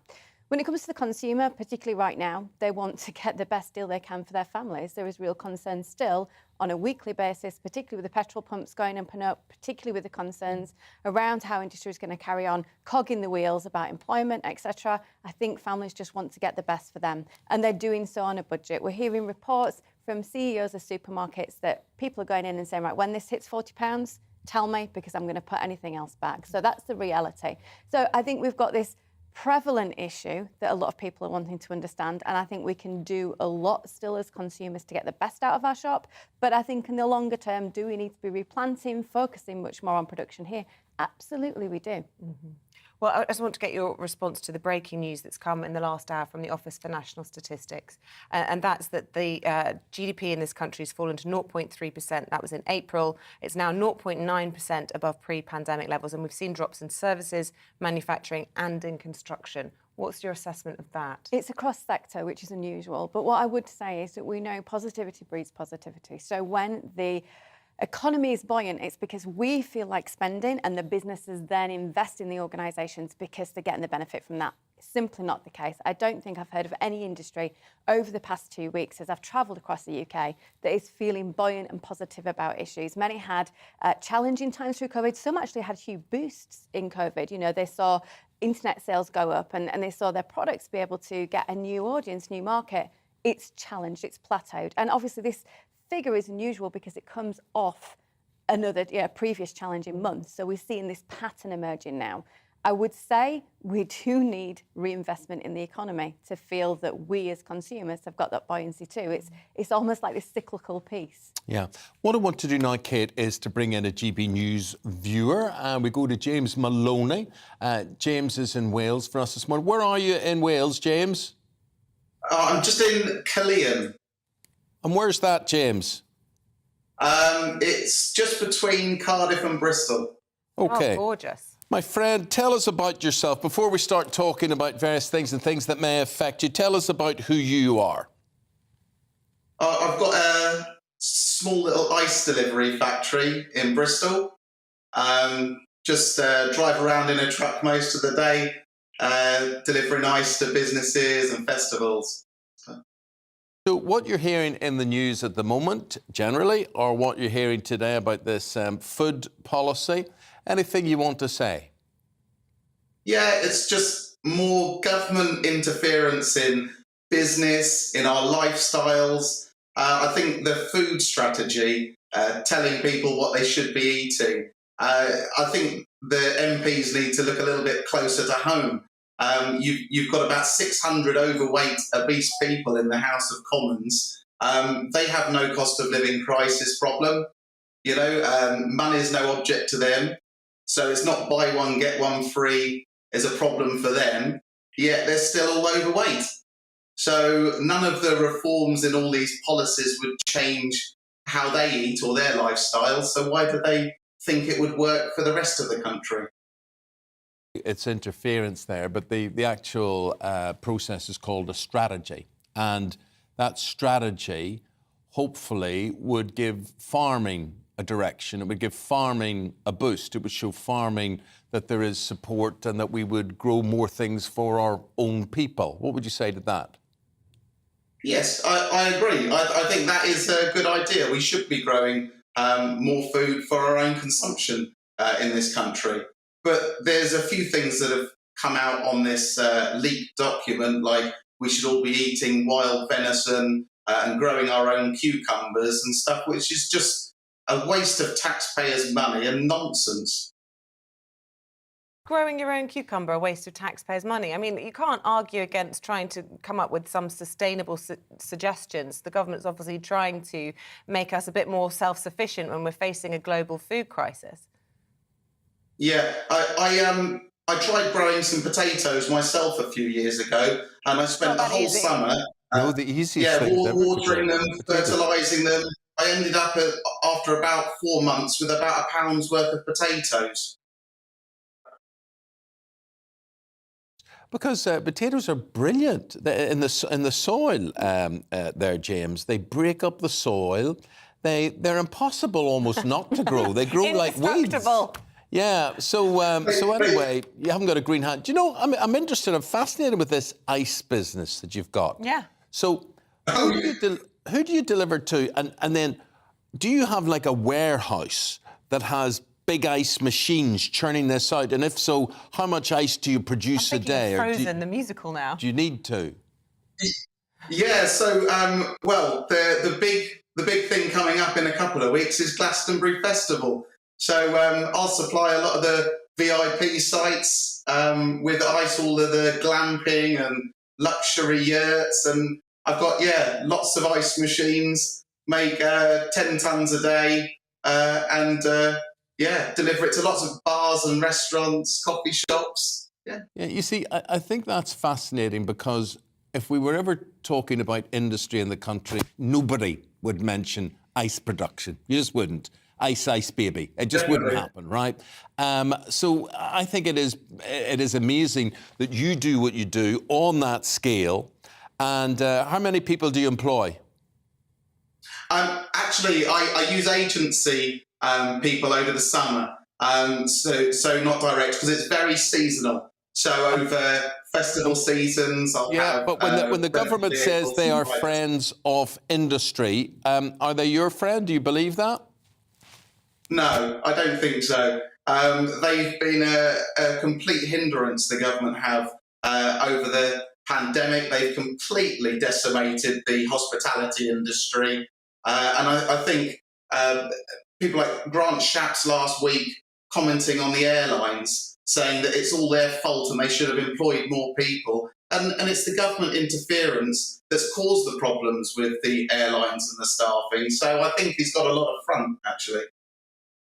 For getting those things off your chest, James. It's been really interesting talking to you and very good hearing from you. And thanks for watching and listening to the station. Appreciate it. Thank you very much. Thanks for the opportunity for being on. Enjoy Glastonbury. He's a very happy jealous. smile, huh? He's always smiling. Does he remind you of me, like always smiling? You just look at him and he just makes you want to laugh and smile. Lovely face. It is interesting though when you see the variety of people. As I say, you would never think of somebody producing ice as being a business, and how diverse, what it takes to make up a business community and who they serve and how it's all interrelated. How important are our small businesses? 5 million of them in the UK, all feeding into the local economy and community, all being entrepreneurial. That was really entrepreneurial spirit, wasn't it? You know, I understand there's a need half of the year. I'm going to go out and serve that. Regards his point on the reviews, we do need direction sometimes. Think about France. You know, we are twice the population of France, but we're half the landmass. You know, if we're going to look at replantation, it takes... I didn't know that. I thought France was much bigger than we were.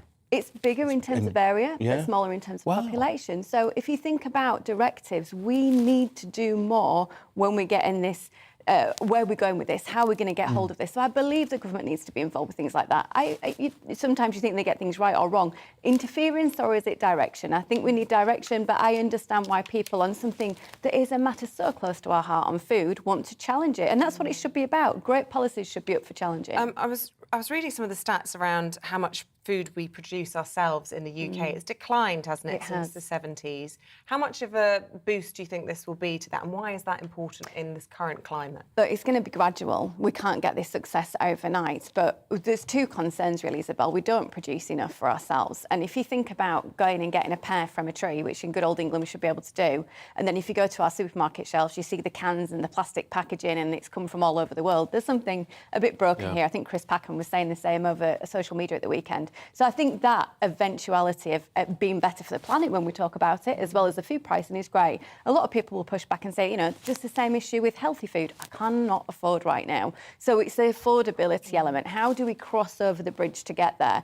And one of the things I always say is how much food we waste in houses each week. The average household in the UK can waste up to 30% of the food they're bringing through the door. 30%, Eamonn. That's throwing cash in the bin. You know, if you spend 100 quid a week on your shops, 30 quid in the bin. Well, you wonder, will that change as the cost of living crisis bites, you know, as prices increase?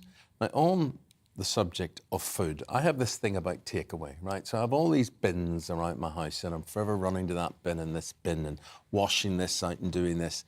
And I don't believe it makes a darn bit of difference, right? So I believe I'm doing it, and we all want to do the right thing. But listen to this story today, which sort of proves my point. Boxes from McDonald's and Domino's are too greasy to be recycled, a council has insisted after imposing a county-wide ban on the fast food packaging. Bin men in Lincolnshire will no longer empty any recycling, right, if they spot a McDonald's brown bag or Domino's pizza box amongst that rubbish. Now, the very fact is the rest of it may be absolutely OK. But they said the council has said that as long as the food packaging is clean and dry, it's fine to put it in recycling bins, but the chances are a McDonald's wrapper or box will not be clean and it won't be dry. What is the blooming point? What is the point? So they're not going to empty or recycle any of your recycle bin if you've got a Domino's pizza box. Can I briefly get on my soapbox? 2021, I followed a recycling process all the way through, going through the tips, going through the whole process. If you thought when you put your recycling in the bin, all was good in the world, I'm sorry, but you would be really concerned. I don't know the stat for the UK, but in America, I know it's about 9% of recycled packaging actually gets recycled. That's terrible. There are so many processes this needs to go through. And I've been doing this, as you know, as something I'm really passionate about, because I think the good old consumer's trying to do the right thing. Of course, but as soon as that food comes into contact with it, it's not something they can process. So what do we need? We need better systems. We need those brands to step up and not just talk about environmental issues. They need to do better. We go for it, Eamonn. Why don't they wash your packaging? Absolutely. Right, because then it's washed to their standards instead of us wasting. And water is a valuable natural resource. And I always think of it, this is such a waste of water. And if I've left one grain of rice on that or whatever, it's not going to be recycled. So why don't they do it? Come and collect it, you mean? No, wash it. Clean it. Yeah, but that's what I mean. The delivery services should come back and take the packaging. Sort it all out, recycle it themselves, or put it in boxes that they come and there's a value to it and we're not using the same cardboard, everyone. Too joined up, that. I'm very sorry about that, but that's where I'm going with this. The same way that deter people. We've got to keep going with it. No. But a lot is on us and it should be back on the brand, This is why I believe most politicians are idiots and they don't live in the real world, and the system is so bad because it requires, what's your opinion? What's your opinion? I don't really care what your opinion is. Just get it done, get it washed, get it cleaned, get it sorted, get it recycled. And that is the problem with politics. Too many people ask for their opinions. Bit of a smokescreen on it all, on the recycling issues, I'm afraid. Kate, we could talk all morning to you. So much wisdom from you. We have to leave it there. We'll see you again next Monday. See you next Monday. Thank you. Now. 17 minutes past 6 o'clock. The family of Archie Battersby will find out later today whether his life support treatment will stop. The decision is being made by a High Court judge after the 12-year-old was found unconscious at his home in Essex in April. Doctors at the Royal London Hospital say he's brain stem dead and that his life support should end, but his parents have disagreed. Well, Alice Porter's outside the Royal Courts of Justice for us this morning. Alice, heartbreaking story there, so difficult for the parents. Just remind us all of the details that have led to this case in court today. Good morning. Well, Archie Battersby was found unconscious at his home in Southend in Essex. His mother found him with ligature marks across his neck, and it was believed to be that he was taking part in some sort of online challenge, and that's how he became unconscious. He was then transferred to the Royal London Hospital in East London, where he has never regained consciousness. He has currently been on a ventilator for the last couple of months, but doctors say he's brain stem dead and want to have it switched off, but the parents parents do not want that to happen, and that is why we're expecting a decision at the High Court here today. OK, so tell us exactly what Archie's family are arguing then. Well, I think it's important to stress that Archie's heart is still very much beating, and that's one of the main sort of challenges that their family are putting forward. They're not necessarily refuting that he has got severe brain damage, but they are saying that his heart is still beating, and therefore it would have immense consequences for his ventilator to be switched off. They also say that he's been opening his eyes. They say there was a video that was circulated from the family saying that he was very much sort of gripping their hand, he was opening his eyes. Now, the hospital don't necessarily dispute what they say is the family's interpretation of events, and I think it's also important to point out that this has only been 2 months since this incident took place, and for the family, they're not necessarily saying that they want him to stay on a ventilator indefinitely, but they're saying that 2 months is too short a time for him to make any sort of recovery, and they want to wait to see if there's a chance to see whether he could recover. Alice, we'll leave it there. Thank you very much indeed. Thank you. Today, the Queen and other members of the royal family will attend the Order of the Garter ceremony at Windsor Castle. But according to some reports, one member of the family will not be making an appearance. You can guess who that will be. It's the Duke of York, Prince Andrew. Well, this is allegedly as Prince Charles and Prince William intervened as they continue to slim down the monarchy. And I'm just looking for the Sun today. Yeah. So there we get the front page of the Sun today. Charles blocks Andy returned, it says here. Wills and Dad tell the Queen, ban the Duke. Let's speak to royal commentator Jenny Bond on this one for her thoughts on this one. Jenny, I think it's really strange that the Queen has to be told. Well, the Queen's in such a difficult position here, isn't she? She is the Queen, she is the monarch, she has those responsibilities, but she's a mum and she loves her boy. She loves Andrew and they're very close, and he has been going frequently to see her at Windsor Castle because he lives nearby and he's got no other duties to perform, so he spends a lot of time with Mummy. And I think he's been lobbying quite hard for some kind of measured return to public life. He seems to be completely unaware of his public image. He's always been rather an arrogant man, I have to say, self-important and loves his status, and he wants that status back. And I think he persuaded the Queen in some measure that he could make a modest return to some sort of public life. But other members of the family, particularly say Charles and William, are adamant that is not going to happen. Also the front page, the Mail today, and it says Andrew asks for his royal status back and to be Grenadier Guards Colonel again, with no sort of awareness. Do they want him to be the Colonel again? So basically you've got a situation here where his brother and his nephew, who, you know, are further, are closer in line to the throne than he is, of course, are basically saying, not on our watch, mate. Yeah, I mean, Andrew is, let's face it, he's deluded. There were many members of the military who, during the Virginia Giuffre court case, which of course he denied all the allegations and he paid her off, during that court case, they said they were absolutely embarrassed to have him as their colonel-in-chief. They don't want him. His charities were coming forward one after another saying they didn't want him to be patron. He just seems to lack any kind of self-awareness. I mean, I don't know what he wants. He has a lovely, privileged life. Living in gorgeous surroundings. He can ride around on his horse, adore his grandchildren, his children. He has a very loving family around him. And yet he wants to be respected by the public, when I'm afraid that respect is not going to be won back. What about the respect that the public will give to our next monarch, Prince Charles, ruffling some feathers over the weekend? In fairness, these were private comments about a government policy, but you know, we wouldn't hear this sort of thing from Her Majesty, would we? He was saying that he thought that the Rwanda policy was appalling, and this makes it very difficult, doesn't it, when we're not far off having him as the next king?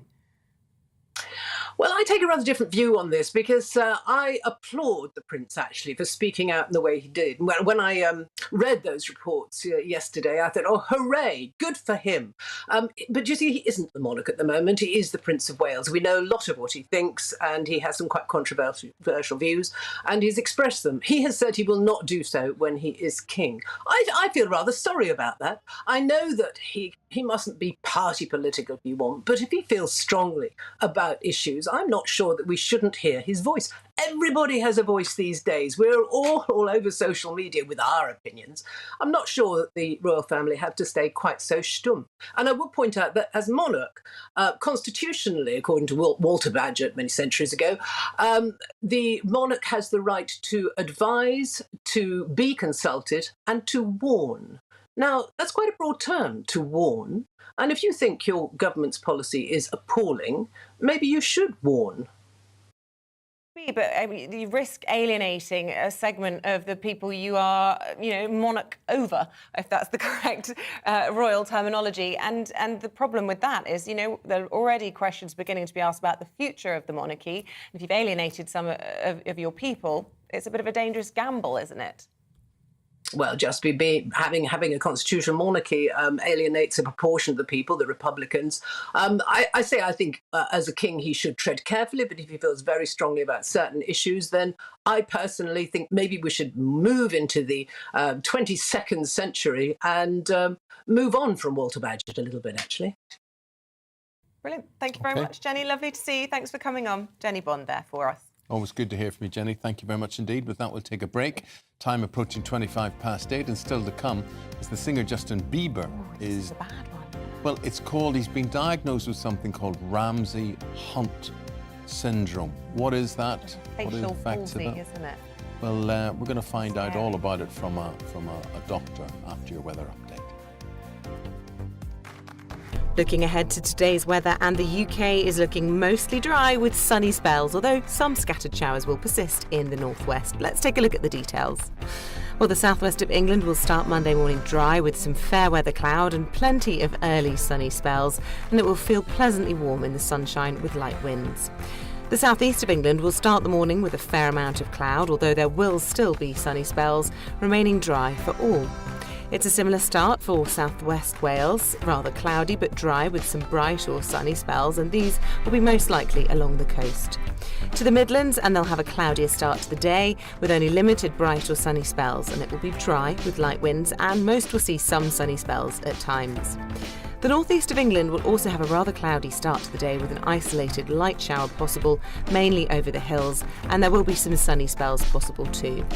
Southern Scotland will have a cloudy start to Monday with the cloud thick enough at times for a little light rain or drizzle, especially in the west, brightest in the east. And Northern Ireland will also start Monday on a cloudy note with the odd light shower possible here. So remaining cloudier with scattered showers in the northwest, while mostly dry elsewhere with warm sunny spells, especially in the south. And that is how your Monday morning forecast is shaping up.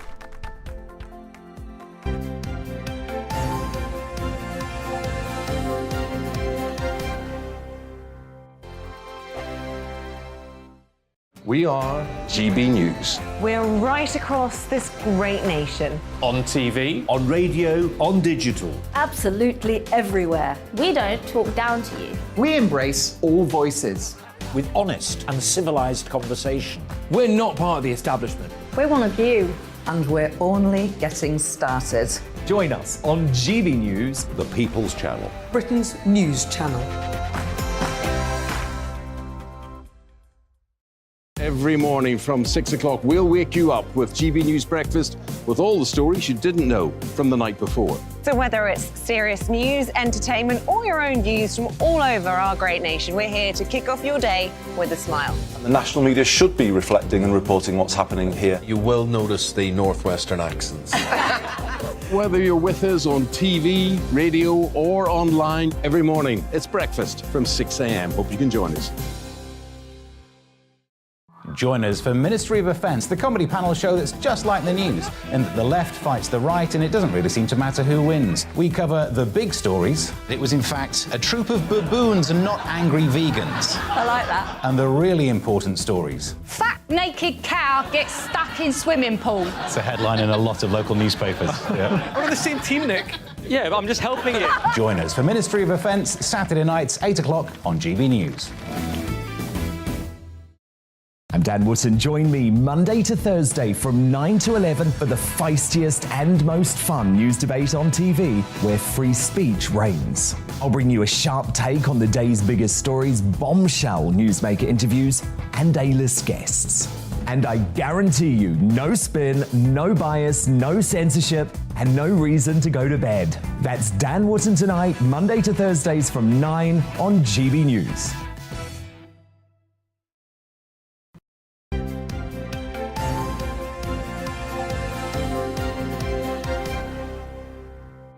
Welcome back. Good It to is see you again. 8:28. Still to come on the show this morning, we're going to be live. We're going to be on your doorstep in Derry in Northern Ireland as a new bill is introduced to amend the Northern Ireland Protocol. What do people there think about this just before 9 o'clock? Also coming up in the next hour is the Duke of York's reportedly banned from the Order of the Garter ceremony taking place in Windsor later today. We'll be live from the city with our royal reporter. That's just after 9 o'clock. City Town. OK, we love to hear from you. Thank you very much indeed. We've been reading out your views this morning. gbviews@gbnews.uk. You can tweet at GB News as well.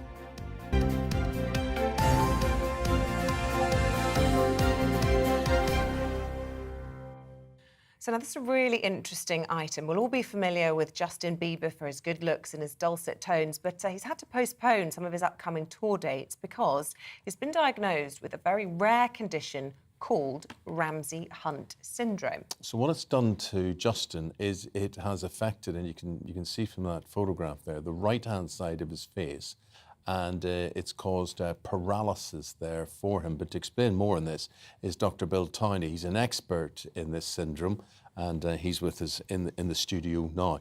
From what you can see from Justin's picture there, Bill, is this typical, what you're seeing or what you may expect?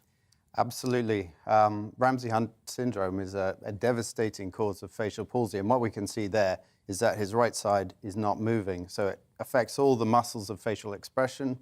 Can't close your eye, can't smile, can't control lip movements. So particularly for him, singing, speaking, speech is a real issue, and he's got complete absence of movement. It's absolutely shocking. When looking at that picture, actually, when I watched this on Instagram, I thought, looking at that picture, the right-hand side with the eyelid closed, I thought that was the affected side, but it's actually the other side, because he can't blink his eyelid, and you can see he's smiling on the left-hand side, but on the right-hand side of his face, he can't smile.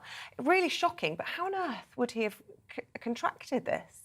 Well, as you say, it's a rare condition, but in fact, Ramsay-Hunt syndrome is the second most common cause of facial palsy. And it's a type of facial palsy caused by a viral illness, and it's the same virus that causes chickenpox and shingles, the varicella zoster. Yeah. The same virus, does that mean that if you have had either of these, you would have a risk of that, or it's just a variant on that virus? Absolutely. So anyone who's had chickenpox, so after chickenpox, the virus never gets completely removed from the body. It lies dormant in nerve endings. And at some stage, it can reignite and become active, and that's what shingles is, when that virus becomes active again. And particularly when people are stressed, or they may be tired, or their immune system is depressed. And Ramsay-Hunt is a type of shingles that just affects the facial nerve.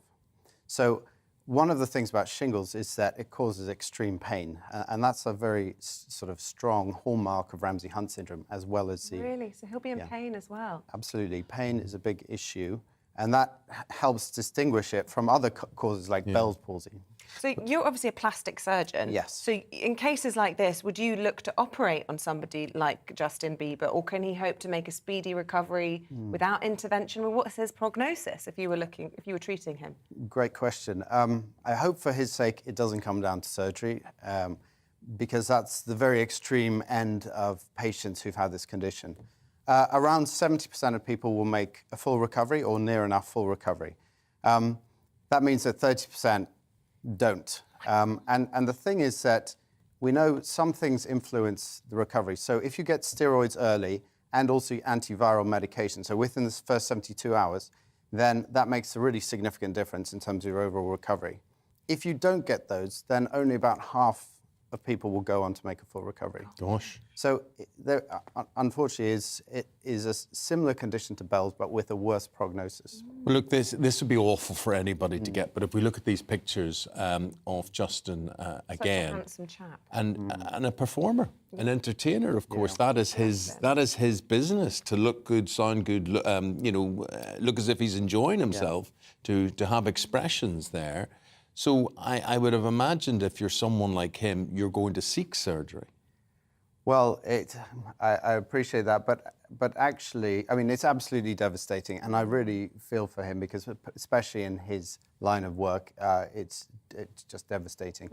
The thing is that this is caused basically by swelling around the nerve, which causes the damage, but the nerve is intact. So the best thing is to get the medication in early to prevent the damage to the nerve and just to allow it to recover as much as possible. The surgery we do is quite extreme, and it never results in someone having the same smile as the other side. So it's always best to let the body recover as much as possible, physiotherapy, to get their natural smile back and their natural facial movement as much as possible. Really quickly, I just got my kids the chickenpox vaccine because it was doing the rounds and I couldn't face having chickenpox. In the States, it's part of the childhood immunity package. It's, all kids are given it. He's obviously Canadian, so maybe that's not the same in Canada. But if you have had the chickenpox vaccine, would that prevent you from getting this facial I want to say Russell Howard. So, was it Russell Ramsay Hunt? Ramsay Hunt, not Russell Brand syndrome. Ramsay Hunt syndrome. Absolutely. If you've never had chickenpox, you're not going to get Ramsay Hunt syndrome. So if the vaccine stops you getting chickenpox, you won't get protected. Interesting. So that is good to hear from you. Thanks for making us aware of all of this sort of thing. Thank you for Justin inviting Bieber me. and Ramsay Hunt syndrome. 25 to 9 is the time. Please do stay with us. We're going to take you through the morning newspapers right after this in the company of Christopher Biggins and Emily Carver. Please stay with us right after this.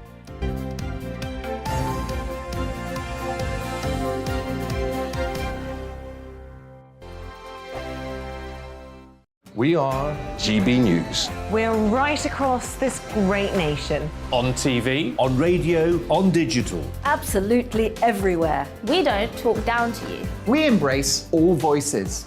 With honest and civilised conversation. We're not part of the establishment. We're one of you. And we're only getting started. Join us on GB News, The People's Channel. Britain's news channel. Every morning from 6 o'clock, we'll wake you up with GB News Breakfast with all the stories you didn't know from the night before. So whether it's serious news, entertainment, or your own views from all over our great nation, we're here to kick off your day with a smile. The national media should be reflecting and reporting what's happening here. You will notice the northwestern accents. Whether you're with us on TV, radio, or online, every morning, it's breakfast from 6 a.m. Hope you can join us. Join us for Ministry of Defence, the comedy panel show that's just like the news, in that the left fights the right and it doesn't really seem to matter who wins. We cover the big stories. It was in fact a troop of baboons and not angry vegans. I like that. And the really important stories. Fat naked cow gets stuck in swimming pool. It's a headline in a lot of local newspapers. Yeah. We're on the same team, Nick. Yeah, but I'm just helping you. Join us for Ministry of Defence, Saturday nights, 8 o'clock on GB News. I'm Dan Wootton. Join me Monday to Thursday from 9 to 11 for the feistiest and most fun news debate on TV, where free speech reigns. I'll bring you a sharp take on the day's biggest stories, bombshell newsmaker interviews, and A-list guests. And I guarantee you, no spin, no bias, no censorship, and no reason to go to bed. That's Dan Wootton Tonight, Monday to Thursdays from 9 on GB News.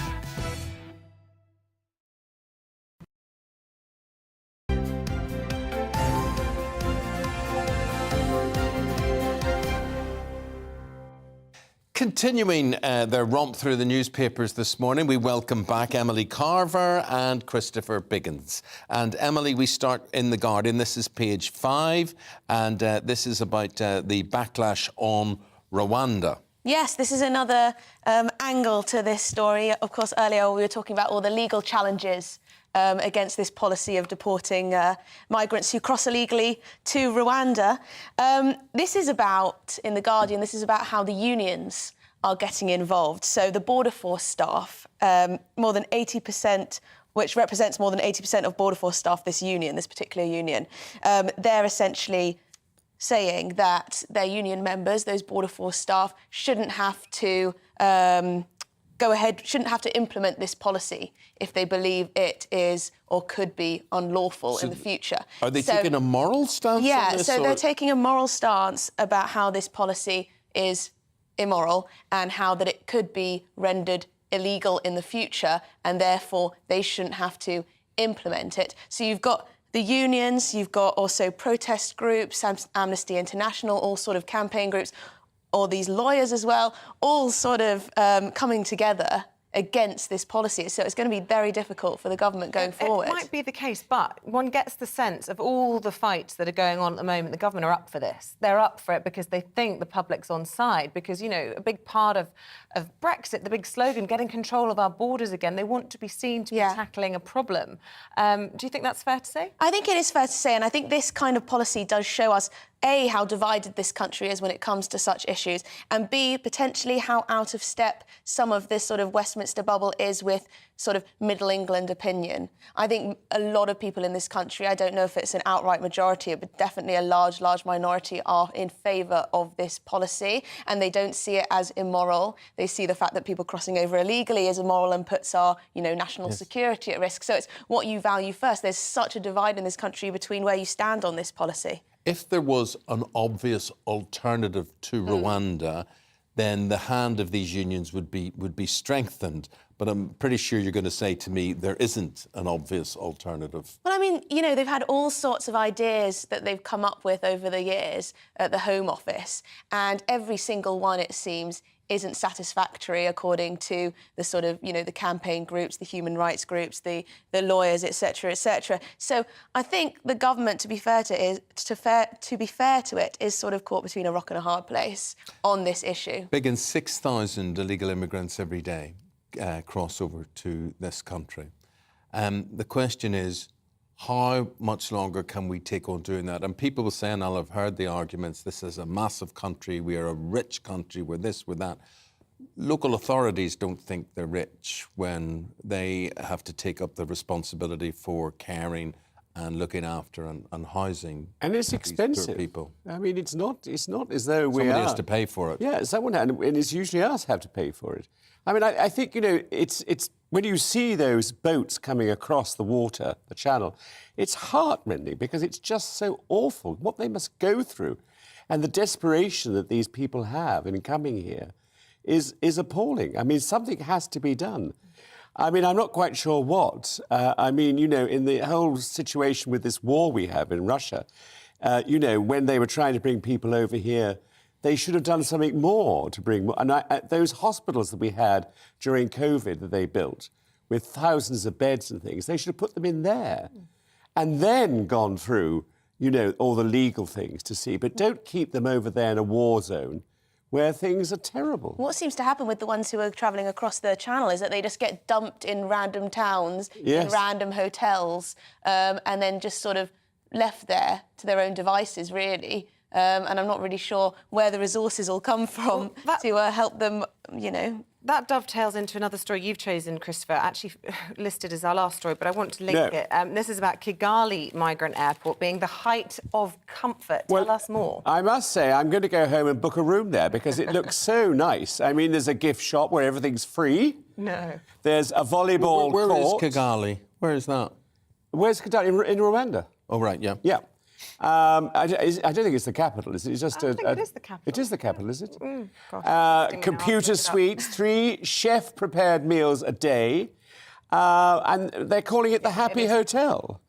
I mean, it does sound rather wonderful, you know, but, you want people to be looked after when they go somewhere. If they go to Rwanda, they have to be looked after. I don't know whether they've been looked after so well I think in this country. I think the difference between these migrants and, people from Ukraine, we know the story, we know the reasons why people are fleeing Ukraine.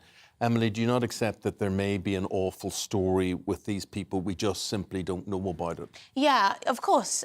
Many of the people crossing over may have horrible stories, may come from very difficult parts of the world. I think the question that I would put to those who seem to advocate a sort of open border is, should there not be any limit? There, as you said, local councils are massively stretched. I think a lot of people in this country would like to see our resources go to those already living here, those who are from here first. And I don't think that's an immoral stance. I think that's just the realisation that, resources are to an extent limited and, you have to prioritise.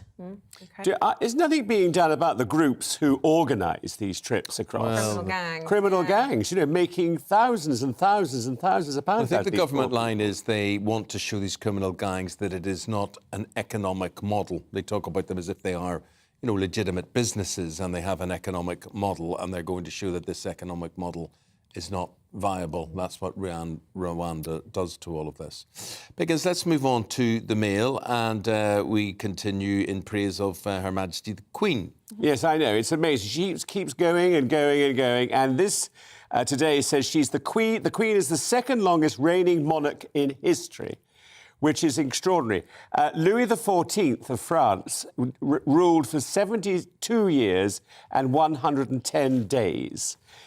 She has done only 70 years and 127 days, so she's got another 3 years to go, really. To check that. Do you not think it would have been a lovely ending to the story if last week she just had have said, "Thank you and good night. It's been wonderful." Wave from the balcony. Away. No, she just said, that's it. I've done my Abdicated. bit. I've done my stint. Charlie boy, you're in charge. No, I don't think so, because I don't think she wants to put that horrible job into any of her family. I mean, I think she's the greatest monarch ever. She has been extraordinary to this country. What she goes through is nobody's business. Forget her family life. The actual life as a queen, it's extraordinary. Can you imagine meeting people like us and making small talk? You've lived as a queen for a long time. For a long, long time. And I've met the Queen. I remember. Made a fabulous monarch. I would actually. I've got the wave and everything. It would have been marvellous. I could see myself in one of those coaches. But when I met the Queen, one of the first times I met the Queen was at Regent's Park Open Air Theatre, and she came into my dressing room, which was absolutely about the size of you and I. It was this tight, and Philip couldn't get in, so he stood in the doorway. And we chatted, and I showed her my costumes, and I showed her these were greetings cards, and the poor woman pretended to be interested. and eventually she said, "And what are those?" And I brought them. I was playing Puck in A Midsummer Night's Dream, and I brought them to her. I said, "These are Puck shoes." And she turned to Philip in the doorway and said, "Look, Philip, Puck shoes," desperate for a reaction, whereupon I laughed out loud. I got this wonderful picture of the Queen looking very po-faced and me laughing. But she has to go through that day in and day out. Talking about trains or... just to be interested in everything. Yeah, I know. But that's why Prince Philip was so wonderful, because he clearly got bored of that after a few minutes and then just went rogue. Absolutely. I don't blame him going rogue. Yeah. It's a bit like hosting this newspaper review. Emily, thank you. Christopher, thank you very much indeed for this morning. Good start to the week. Thank you. The time, 14 minutes now before 9 o'clock. Let's bring you up to date news-wise. The Prime Minister will launch the UK's new food strategy today, which he says will back farmers to help guard against future economic shocks. But a leaked draft version of the plans. Look, I'm sorry, is that ice cream? What is that? What is that? Or is it a coffee? He's just put a chip, but they've dipped a chip. I think it was a scoop to eat ice cream with. I don't know. It looked like a chip to me. But there's nothing as disgusting as seeing people eat. I agree. I agree. That's why I won't do it. You would. View of people, yeah. You know, Isabel has a phobia that she can't have people looking at her when she's eating. No, I can understand that. No, I don't mind with my family and loved ones, but if I'm I don't know, if I was with in the office, I feel self-conscious. What about in a restaurant? Do you feel self-conscious? Fine if I'm just sat, with people, but just, I know what you mean. You start eating an apple, a crisp apple at your work Everyone's desk, you feel a bit watching you. self-conscious. Is it because you slurp a lot? Like, what is that? Biggins, what is that? What is that? It looks to me like a chip in ice cream. Yeah. I think that's one of those dippers that people eat ice cream out of a pot with. Oh, it's not a chip. But then when you run the film Down the Canada, it's brown underneath, so it could be like a coffee. So you don't get ice cream that's like white on top and then brown underneath. But anyway, we digress. It's weird food. We digress. We digress. This is the out the bulletin. food strategy programme today that is going to be launched, but a leaked draft version of this has been criticised. Now, there is a restaurant chain which doesn't apply all over the country, but it's called Lyon, and its co-founder Henry Dimbleby led this review into the food industry, and he says what the government is proposing today ignores salt and it ignores sugar tax, and the government should be acting more on obesity. Today, charities and campaigners will appeal against the High Court ruling allowing the first deportation flight to Rwanda set to take place tomorrow. 31 people are due to make that journey, with the Home Office planning to schedule more later this year. Britain's economy fell by 0.3% in April, according to the latest figures released by the Office for National Statistics, and they show manufacturing saw a 1% fall over the month. Construction down 0.4%. The Chancellor says he's fully focused on growing the economy back up.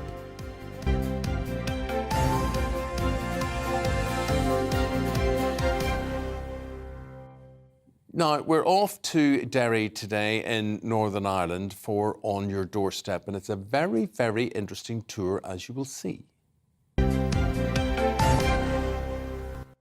So our Northern Ireland reporter, Dougie Beattie, has been all over Derry, Londonderry, to speak to the locals about the big issues this morning. What are they saying, Dougie? Well, they're quite relaxed about the protocol and the legislation that's coming in today. We'll wait and see. We're used to that in politics, used to that socially in Northern Ireland. But what we're not used to is good spending of public money in a lot of ways. And this bridge behind me actually links the water side with the bog side. Behind me is the city of Derry itself, where Derry girls were shot. And where I'm standing now is the old Ebrington Barracks. And this bridge behind us, I can tell you, many, many years ago, I used to step out with a young nurse from this side, and we used to have to get a taxi the whole way around the two bridges to reach any nightclubs or anything. And this bridge has opened that all up. And with me now is Odrin Dunn of Visit Derry, and he's going to tell us a bit more about it. Good morning, Dougie. Yeah, great to show the fabulous Peace Bridge, which opened in 2011, and it's been a fantastic addition to the city centre, our infrastructure and our skyline. So many famous people have walked over the bridge, as you know, and you really haven't done the Derry thing and the visitor experience if you haven't walked over the famous Derry Peace Bridge. Derry, of course, the same as the rest of the world, actually, is coming out of a pandemic, and accommodation and the tourism sector. How is it coming out of it? How is it lifting at the moment? Yeah, we've moved through the recovery stage, so now we're looking at getting back to pre-pandemic levels. We think we're at about 70% capacity for 2022, so hopefully next year we'll be getting near the pre-pandemic levels. We're really excited because over the next few weeks we're hosting such a number of major international festivals, the Foyle Maritime Festival, so the River Foyle plays the backdrop to that, which is just a spectacular it's time to come and visit and explore the city. And of course we have the O'Neill's Soccer Foyle International Soccer Tournament as well in July. So it's getting people back out to experience the real visitor experience that Derry offers, and we're delighted and can't look forward to seeing people come to the city. Of course it is. Derry's festivals, the biggest one of all is the Halloween Festival, and it has been sort of stifled this last couple of years. Is it coming back in the same massive way? Yeah, well, you haven't really done Derry if you haven't been and brought your costume and dressed up and experienced the Derry Halloween. It's won numerous awards and it is recognised as one of the world's top Halloween festivals. So you've got to come and visit and experience it. This year, yeah, it's back in its full regalia. We'll have a fireworks spectacular on the River Foyle, and the Peace Bridge is the backdrop to that. So it's definitely time to come and visit in the fall. The Peace Bridge, of course, it does link both sides of the city. How much has it gone now for accommodation on the water side? Yeah, well, obviously it's opened up our city centre space, and we've quite a number of major developments in the city centre. However, now we have another major hotel development on site here and a major museum coming on site. So it's great to see that life is back in. It's really extended our city centre space, and it's opened up the regeneration of the city, and it's given us a real addition to our tourism offering. You're right on the border here. I mean, Donegal's just a few miles down the road. Are you finding with the protocol, with the whole European aspect, is visitor numbers dropping? No, we would see, obviously it's a challenge. We're a border city. We operate in a city region which covers 2 jurisdictions, and if you're living on this side of the border, that becomes a challenge with Brexit, which has happened. So for us, at the same time, it's really important that the executive is up and running and functioning. For us to grow our tourism economy, we'd need that first to support Tourism Northern Ireland and Tourism Ireland to do the message to get people to come and visit Ireland. It's a great experience, and now's been no better time to come and visit. Well, there you go. You've heard it here. They need the executive back up and running. I can tell you, 8 years ago I crossed this bridge with none other than the Dalai Lama. So there's an experience, and not many people can say that. But from Derry, that's me. Gosh, that's a good story, Dougie. Claim to fame. Can't leave us with that. Tell us more. Yeah. What were you doing? Well, the Dalai Lama came here. He came for Children in Crossfire, a charity that runs in Northern Ireland. And in fact, the man that runs that charity, he was blinded by a plastic bullet of all things, and he struck up quite a friendship with the Dalai Lama, and he brought him here, and they crossed the bridge together behind there, right across and up in here, and I was across with him at the time, and it was quite an experience. So it certainly was. This city holds many memories for me. Thank you very much indeed. Thank Very you. good. And I thought you've danced around Londonderry very well this morning as well. I'm just going to point out to Isabel why we just find it easier to call it Stroke City, because depending what tradition you're from, absolutely. I was just covering all bases. Unionist or nationalist. Derry, Londonderry. So you just say Stroke City. Oh, okay, gotcha. Derry, Londonderry. Yeah. That's the one. That's the one. That's the one. OK, thanks, Dougie. Cheers. Lots of views coming in this morning. Ashley's got in touch to say, Eamonn is back. It's like Christmas morning. I'm like the Dalai Lama. Anne says, nobody does it better than Eamonn and Isabel. Oh, that's does what nice. better? The breakfast. Get on my nerves. Yeah, exactly. Better than, yeah. That's... Likewise, darling. Yeah. That's why they love us. Yeah. How I missed you both together, presenting my early morning. Nigel says the majority of people are not in favour of the strikes. Why did the government have to put up wages? The railways are private companies. They're not nationalised. Well, they muddied the waters a bit, didn't they, by sort of massively helping them through the pandemic. Mervin's got in touch. Striking to hold employers to account is OK, but striking to hold the public to account by disrupting their rights to going about their honest business is blackmail. A lot of sympathy for that view this morning, I would say. Want to read any more? Well, where are all the people wishing me and my health the best? I just read out 2 nice ones. No, they didn't say anything about my health. Oh. No one said, Eamonn, how did you survive in hospital? Oh, here's one. No, you're making that up. And could I just say... It's Olivia. Could I just say... Olivia says, we're so glad grumpy old Eamonn's back. And could I say, thanks for visiting me in hospital. Why are you writing it down the road? Not even a Zoom. Not even a Zoom. You were going to say that. I was on the cusp of it, and then What, you were going to fly over, were you? You got cross with me. I got the half. Listen, I want to say to everybody who looked after me in the spinal injuries unit in the Royal Victoria Hospital in Belfast. Yeah, Respect. in all seriousness, you were saying all the way through. How brilliant. Absolutely how brilliant these people were. They were and actually, fantastic. how your diagnosis really had been missed before over here. So well done, the team in Belfast. But I could have been under the knife and then didn't go under. Well, don't rule it out. You'd have stuck the knife in me. I would have done that. Oh, stick the knife in him. Yes, operate on him. Anyway, we've got Andrew Pearce. We're looking forward to talking to him about all the issues in the papers today and lots of things we've been talking about and you've been talking about as well. And we're with Andrew Pearce right after this. Looking ahead to today's weather, and the UK is looking mostly dry with sunny spells, although some scattered showers will persist in the northwest. Let's take a look at the details. Well, the southwest of England will start Monday morning dry with some fair weather cloud and plenty of early sunny spells, and it will feel pleasantly warm in the sunshine with light winds. The southeast of England will start the morning with a fair amount of cloud, although there will still be sunny spells, remaining dry for all. It's a similar start for southwest Wales, rather cloudy but dry with some bright or sunny spells, and these will be most likely along the coast. To the Midlands, and they'll have a cloudier start to the day with only limited bright or sunny spells, and it will be dry with light winds, and most will see some sunny spells at times. The northeast of England will also have a rather cloudy start to the day with an isolated light shower possible, mainly over the hills, and there will be some sunny spells possible too. Southern Scotland will have a cloudy start to Monday with the cloud thick enough at times for a little light rain or drizzle, especially in the west, brightest in the east. And Northern Ireland will also start Monday on a cloudy note with the odd light shower possible here. So remaining cloudier with scattered showers in the northwest while mostly dry elsewhere with warm sunny spells, especially in the south. And that is how your Monday morning forecast is shaping up.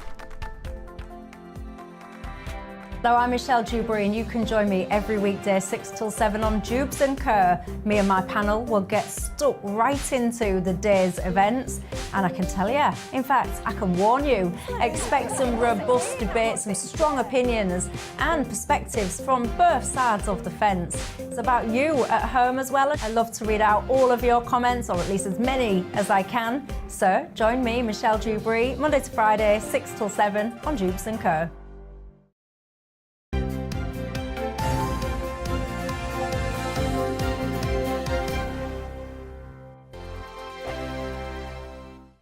We are GB News. We're right across this great nation. On TV, on radio, on digital. Absolutely everywhere. We don't talk down to you. We embrace all voices. With honest and civilised conversation. we're not part of the establishment. We're one of you. And we're only getting started.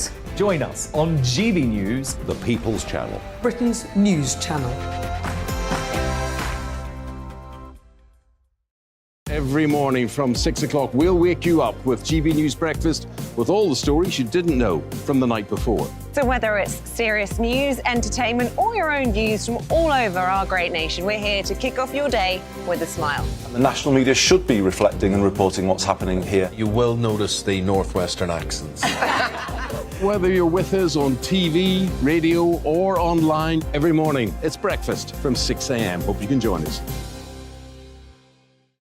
Join us for Ministry of Offence, the comedy panel show that's just like the news, in that the left fights the right and it doesn't really seem to matter who wins. We cover the big stories. It was in fact a troop of baboons and not angry vegans. I like that. And the really important stories. Fat naked cow gets stuck in swimming pool. It's a headline in a lot of local newspapers. Yeah. We're on the same team, Nick. Yeah, but I'm just helping you. Join us for Ministry of Offence, Saturday nights, 8 o'clock on GB News. I'm Dan Wootton. Join me Monday to Thursday from 9 to 11 for the feistiest and most fun news debate on TV, where free speech reigns. I'll bring you a sharp take on the day's biggest stories, bombshell newsmaker interviews, and A-list guests. And I guarantee you, no spin, no bias, no censorship, and no reason to go to bed. That's Dan Wootton tonight, Monday to Thursdays from 9 on GB News.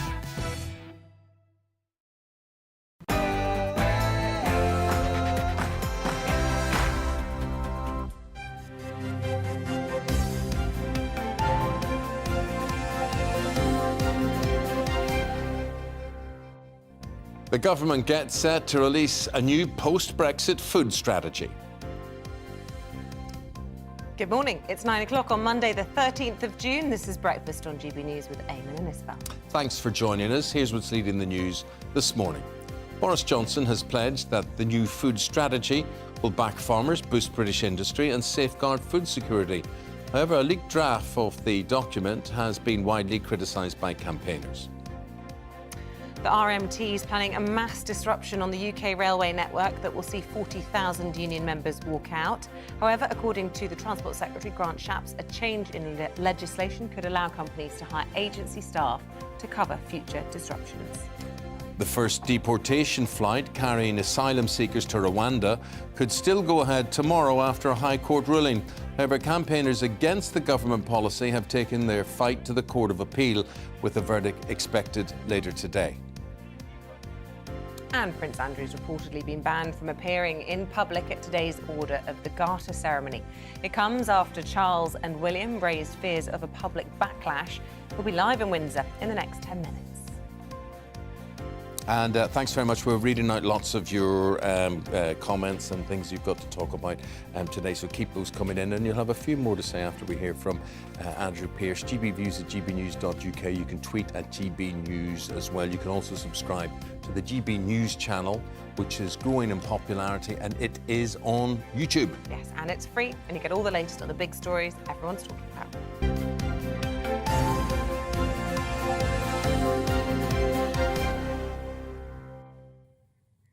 Now, the government's new post-Brexit food strategy is set to be released later this morning. In fact, any minute now. OK, and we'll bring that to you as soon as we get it. Boris Johnson pledging that the policy will back farmers, it will boost British industry, it will safeguard food security.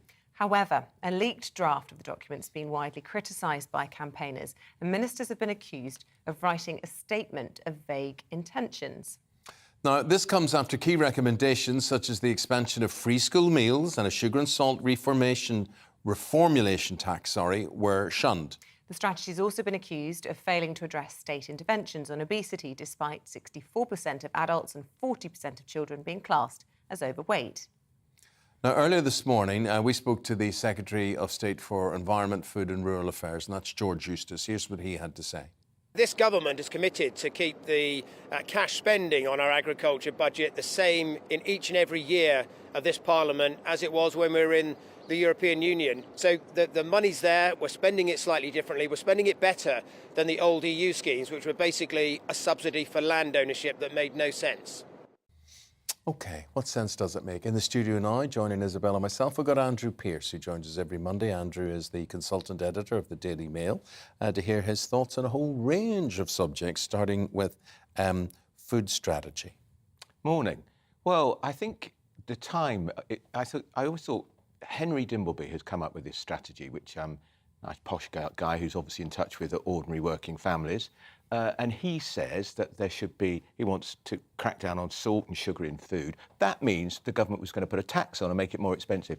At this time, during a cost of living crisis, it was absolutely the wrong time to do it. And I know people are going to wring their hands into it and say, oh, what about obesity? Can people make some of their own decisions, please? You were saying the that government. Yeah, I think this nanny state. This nanny state view. But I think, Henry Dimbleby has no clue about what it's like trying to manage on benefits or on a factory income if you've got 4 kids. And the food that he was trying to tax to bits is often food that it's all the families can afford. So I think Boris Johnson has done the right thing here.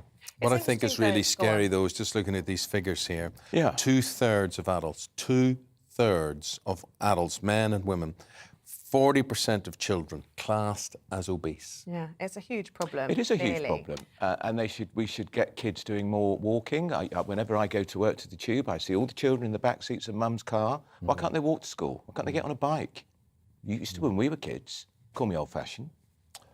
I know. More physical education. Yeah. I mean, and they could do after-school classes with physical education. That's often been talked about. That would help enormously. But do you think it's strange that there's absolutely no mention in this? I mean, we've only seen the leaked bits. I mean, it's coming out any minute, as we were saying, but there's been no mention about trying to cap the spiralling cost of food when we are in a cost of living crisis. Was it a bit of a missed opportunity? Well, part of the plan is the government was going to give money to farmers to do rewilding, to take a lot of food land out of production. So that's being dropped, and it's because the government know that we used to be much more self-sufficient in our own food. I think used to be about 75%, it's now about 64%. Yeah, and you're only going back to the 70s and 80s when we were in that situation. So they're trying to get back to that level at least, so that we produce more of our own food, so we're not dependent on Ukraine for wheat. I can't stand this wringing of hands. We're going to boost, British farmers, whatever. They allowed it to happen. Successive governments have allowed this to happen, and they've killed British farmers. Yeah. It's a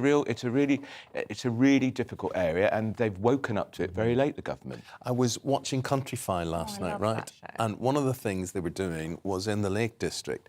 They were telling farmers, you can't have sheep, there's too many sheep, right? So they're taking the sheep away so that the land can rewild. Yeah. Now, you could say rewild where? In loads of areas where basically people go for a day trip and they take pictures and whatever it is, but they're not living there. They're not being like the farmers. They're not having to exist there and have a community there. And there was one farmer who was talking, and his son was in the background, and the reporter said to him, "And will your son follow you into farming?" And he said, "I hope not." That's so sad, isn't it? Because often so many of these farms have been in the same family for generations and generations. I blame a lot of this on the EU because of all the subsidies and all the rules and the regulations. And if this is now we're trying to burst free from post-Brexit farming, well, it's good. So do you think thumbs up from British farmers to this food strategy in a sort of post-Brexit era? Well, are they going to be slightly disappointed by it? Well, farmers always complain, don't they? Let's be honest. It's always the wrong weather. It's like taxi drivers. They're never but would you do it if you were like doing No. silage now in the minute? You're praying that it's not going to rain. Exactly. You cut all that grass know, and then I you know. pray that it isn't going to rain. And I was talking to a guy and he said, I was talking to his wife, actually was a nurse with me in the hospital, and she said, Eamonn, he works 20 hours a day. It's a hard life. And we are lucky if we break even at the end of the year. And if they're involved in milk production, they'd get barely a penny on a pint of milk. It's terrible. It's all upside down, isn't it? I think it's a move in the right direction for farmers. OK. What about move in the right direction?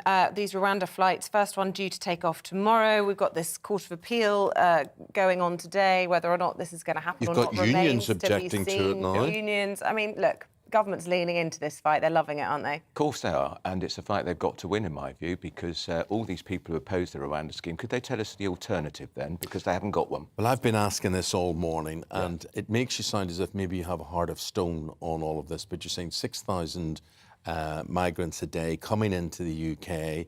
Is your local council supporting them? Some local councils obviously will and some won't. I mean, it's not a fair share of the cost over the whole of the country. But what, as you rightly say, OK, right, if we don't do Rwanda, what do we do? Yeah, give us an alternative, because it's got to stop. The country cannot simply sustain this number of people coming in. It's a small town coming in every 2 or 3 months. The NHS is under pressure, housing's under pressure, schools under pressure. There'll be language issues too. It causes huge resentment, bad for social cohesion. They've got to try and do this. And all these legal challenges that, to the flight going out tomorrow, who's funding them? Is it legal aid? Are they getting legal aid? Because that would be pretty outrageous, because many people watching your programme will say they can't get legal aid because it's being rationed. Now, maybe the charities are paying for it, or the unions. But we've got to hope. Priti Patel's had a lot of flack over this, the Home Secretary. This is a brave policy, and I really hope they'd stick to their guns. Well, we'd love to know what viewers And at Prince home Charles, think by the way, about it. should keep his nose out of it. Well, let's talk about that then, because he's been reported to have said that this was an appalling policy. How dare he? Future King of England, really? So Yeah. you think, how dare he? I love it when they stick their nose in and annoys politicians. I get that it annoys politicians, but we take Prince Charles more seriously on this. If he said, and by the way, I've opened up one of my many, many residences to 5 families of refugees crossing the Channel, but he hasn't. Right. And he's got a lot of property. The fact is, he can have his views. Judges aren't allowed to say this sort of thing. They can't go campaigning. He's in that category where he's got to be discreet. If he carries on like this when he's king, he'll be out. I'm looking at your column today in the Mail on page 18, and you say a damning new book lays the blame for Labour's collapse at the general election in 2019 firmly at the door of Sir Keir Starmer. Now, I thought you would be saying there Jeremy Corbyn, but Keir Starmer, why? This book is written by a man called Oliver Eagleton, very well plugged into the Labour Party. He said that Starmer was telling Jeremy Corbyn in the run-up to last election, second referendum, stupid, unsustainable. Behind his back, he was talking to people like Peter Mandelson and the groups that were pressing for a second referendum, plotting and scheming the whole time. When he was due to make his conference speech at the 2018 Labour conference, Starmer's office saw it, where it included a phrase about a second referendum and remain in the EU should be on the ballot paper, which would effectively cancel Brexit. He was told to take it out of his speech, according to this book. He said, I will, put it back in, made the speech, and the whole thing turned into a huge row about Labour betraying the referendum. It was the gift from God for the Tories and Boris Johnson, and Starmer, of course, was the Brexit Party spokesman during the whole of Corbyn's time. Is he going to do the same again if he wins the general election, if he becomes Prime Minister? Try and unpick Brexit? There's quite a lot of Labour benches want that to happen. Here's the awful thing about Sir Keir Starmer. I'm sure he's a very nice man, never met the man. But he's in this amazing position. He's got a 10, 12-point lead over the Conservatives, whatever. But he's a dullard. He's so dull. Well, the MQs last week, just off the back of a no confidence vote, I mean, the script was written for him and it was just own goals. But it was left for Ian Blackmore and people like He that. didn't even mention the confidence vote. And it's very interesting. On my way here this morning, I bumped into quite a senior Labour person, and they said, "You lot all go on about the Tories being unhappy with Boris. You should begin to gauge the unhappiness in the Labour Party about Keir Starmer, because they think he should be 25 points I'll ask ahead." you the same question as people ask about the Conservatives. They will say, well, if it's not Boris, who? And they can't come up Where's with names. Streeting every time? That's what I hear. Yeah, the Shadow Health Secretary. Yeah, but he's in the Blairite wing of the party, and under Corbyn, the Labour Party went very left. Now, we don't know if they're all still there. But surely they've got to choose a woman. They've never had a woman leader. The party of equality and diversity, they've never elected a woman. The Tories, their first one, they elected in 75. Is that woman obvious? The woman obvious would be Angela Rayner, the deputy leader. As long as she doesn't get fined for her role in Beergate up in Durham, because she was in that event which is being investigated by the police. She's a serious contender. The Shadow Chancellor, Rachel Reeves, who's got to do something about her voice, by the way, she wants to be leader. Mind you, so was Keir Starmer. Terrible voice. She, though, has said she would back Wes Streeting. So I do think it would be bizarre if Labour don't choose a woman again. Now, you would argue they should choose on merit. Of course they should. Remember when they said Margaret Thatcher had a terrible voice? They did, but they got to work on it. And they got to work on it. They did. The world's changed, though. You can't do that anymore. You can, I think. Yeah, you just have a bit of careful elocution lessons, breathing lessons. Now, Isabel, on that point... I know, you think I'm saying about. You think I say about instead of about. About. She's so passionate. She's got such an estuary accent. I don't believe it, but apparently I've offended Are you him. posh? Not really. Oh, she's so posh. Not like us. Not like we're vermin. We are vermin. But there you go. Okay. I wanted to talk very quickly. Isabel hates it when I digress. How many times? Well, when it's about me being, she says, we digress. We're digressing. We're digressing. You mentioned Blairites. Yeah. Does he deserve a knighthood, Mr. Blair? I wrote a rather coruscating piece about this a few months ago. No. And the petition for him about the knighthood has reached 1.2 million. There'll be a lot of people at Windsor Castle today, because he's not just Sir Tony Blair, he's being accepted into the Order of the Garter or something, which is the oldest. So this is an elevated version. He's a very senior sir. Look, for two reasons. The Iraq War, he took us into a war on a false prospectus. There never were any weapons of mass destruction, and they sexed up the dossier to persuade people there were. And also, who opened the doors, the floodgates, to all that immigration in the 1990s? Every other country, most other countries in the EU, put in restrictions when countries like Poland and Slovakia joined the EU. We didn't. And the Foreign Secretary at the time, Robin Cook, said 15,000 will come in the first year, 750,000 in the first year. He's going to get his garter today, isn't he? He is. Yeah. It's quite the lineup. So it could have been quite interesting, because you'd have got Prince Andrew being booed, but he's been banned, apparently, and Tony Blair there will be booed. Well, we'll see if that happens. Andrew Pierce, always lovely to talk to you. Forthright this morning. Thank you very much indeed. Thank you, Andrew. Let's go to Windsor.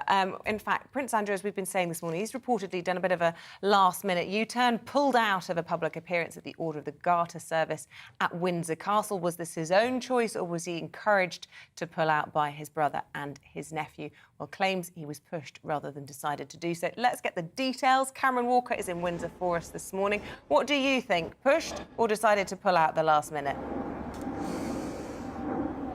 Good morning, Isabel. I mean, there's certainly rumours on both sides both camps. Buckingham Palace is refusing to comment so far this morning, but as you said, there are reports in the Sun newspaper that Prince Andrew has been banned from attending the public elements of the Order of the Garter ceremony this morning. It's because we think that Prince Charles and William, Prince Charles is Prince Andrew's brother, has kind of lobbied Her Majesty the Queen to not allow him to attend the public orders of the public bits of the ceremony. Prince Andrew had hoped, actually, that it would be a springboard back into public life. He lost his colonelship of the Grenadier Guards, he's lost his patronages, he handed them back to the Queen, and stopped using his HRH title following the out-of-court settlement with Virginia Giuffre earlier this year, which speech. He denies all allegations of the civil sexual assault case against him, which is now finished, and it was settled out of court. It was a decision taken by the royal household, according to the Sun newspaper, in the best interests of the Duke of York. But he does remain a royal knight of the Garter, and he is expected to attend the private ceremony in the Garter throne room at Windsor Castle with Her Majesty the Queen and other members. So he's not completely out. OK, Cameron, and I just wanted to ask who else we can expect to see at this Order of the Garter in Windsor. We were just talking about Tony Blair. There's an athlete you know. Mary Peters, yeah, Dame Mary Peters. Any other big names to look out for?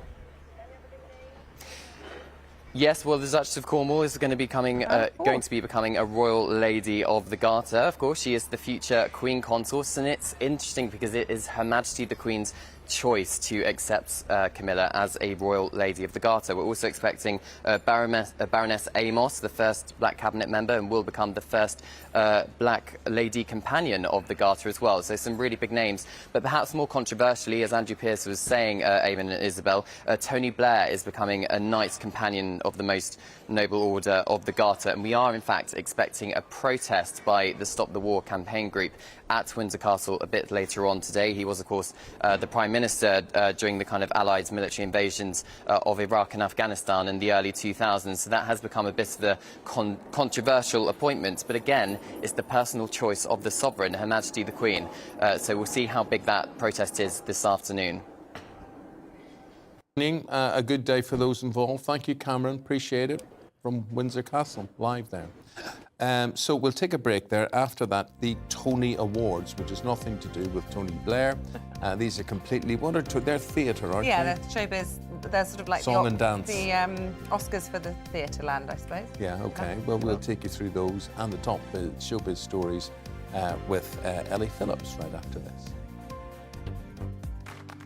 Looking ahead to today's weather, and the UK is looking mostly dry with sunny spells, although some scattered showers will persist in the northwest. Let's take a look at the details.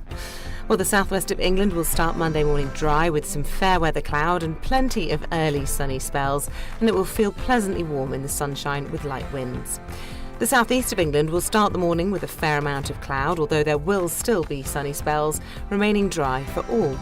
It's a similar start for southwest Wales, rather cloudy but dry with some bright or sunny spells, and these will be most likely along the coast. To the Midlands, and they'll have a cloudier start to the day with only limited bright or sunny spells, and it will be dry with light winds, and most will see some sunny spells at times. The northeast of England will also have a rather cloudy start to the day with an isolated light shower possible, mainly over the hills, and there will be some sunny spells possible too. Southern Scotland will have a cloudy start to Monday with the cloud thick enough at times for a little light rain or drizzle, especially in the west, brightest in the east. And Northern Ireland will also start Monday on a cloudy note with the odd light shower possible here. So remaining cloudier with scattered showers in the northwest, while mostly dry elsewhere with warm sunny spells, especially in the south. And that is how your Monday morning forecast is shaping up.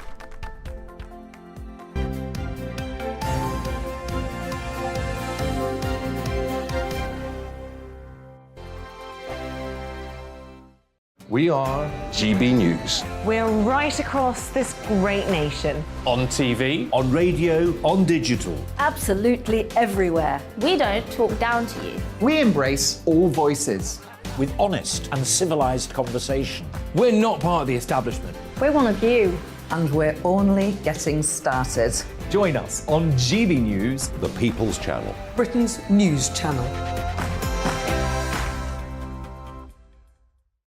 Every morning from 6 o'clock, we'll wake you up with GB News Breakfast with all the stories you didn't know from the night before. So whether it's serious news, entertainment, or your own views from all over our great nation, we're here to kick off your day with a smile. And the national media should be reflecting and reporting what's happening here. You will notice the northwestern accents.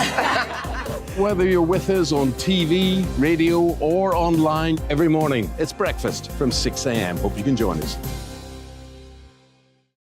Join us for Ministry of Offence, the comedy panel show that's just like the news, in that the left fights the right and it doesn't really seem to matter who wins. We cover the big stories. It was in fact a troop of baboons and not angry vegans. I like that. And the really important stories. Fat naked cow gets stuck in swimming pool. It's a headline in a lot of local newspapers. Yeah. We're on the same team, Nick. Yeah, but I'm just helping you. Join us for Ministry of Offence, Saturday nights, 8 o'clock on GB News. I'm Dan Wootton. Join me Monday to Thursday from 9 to 11 for the feistiest and most fun news debate on TV, where free speech reigns. I'll bring you a sharp take on the day's biggest stories, bombshell newsmaker interviews, and A-list guests. And I guarantee you, no spin, no bias, no censorship, and no reason to go to bed. That's Dan Wootton tonight, Monday to Thursdays from 9 on GB News.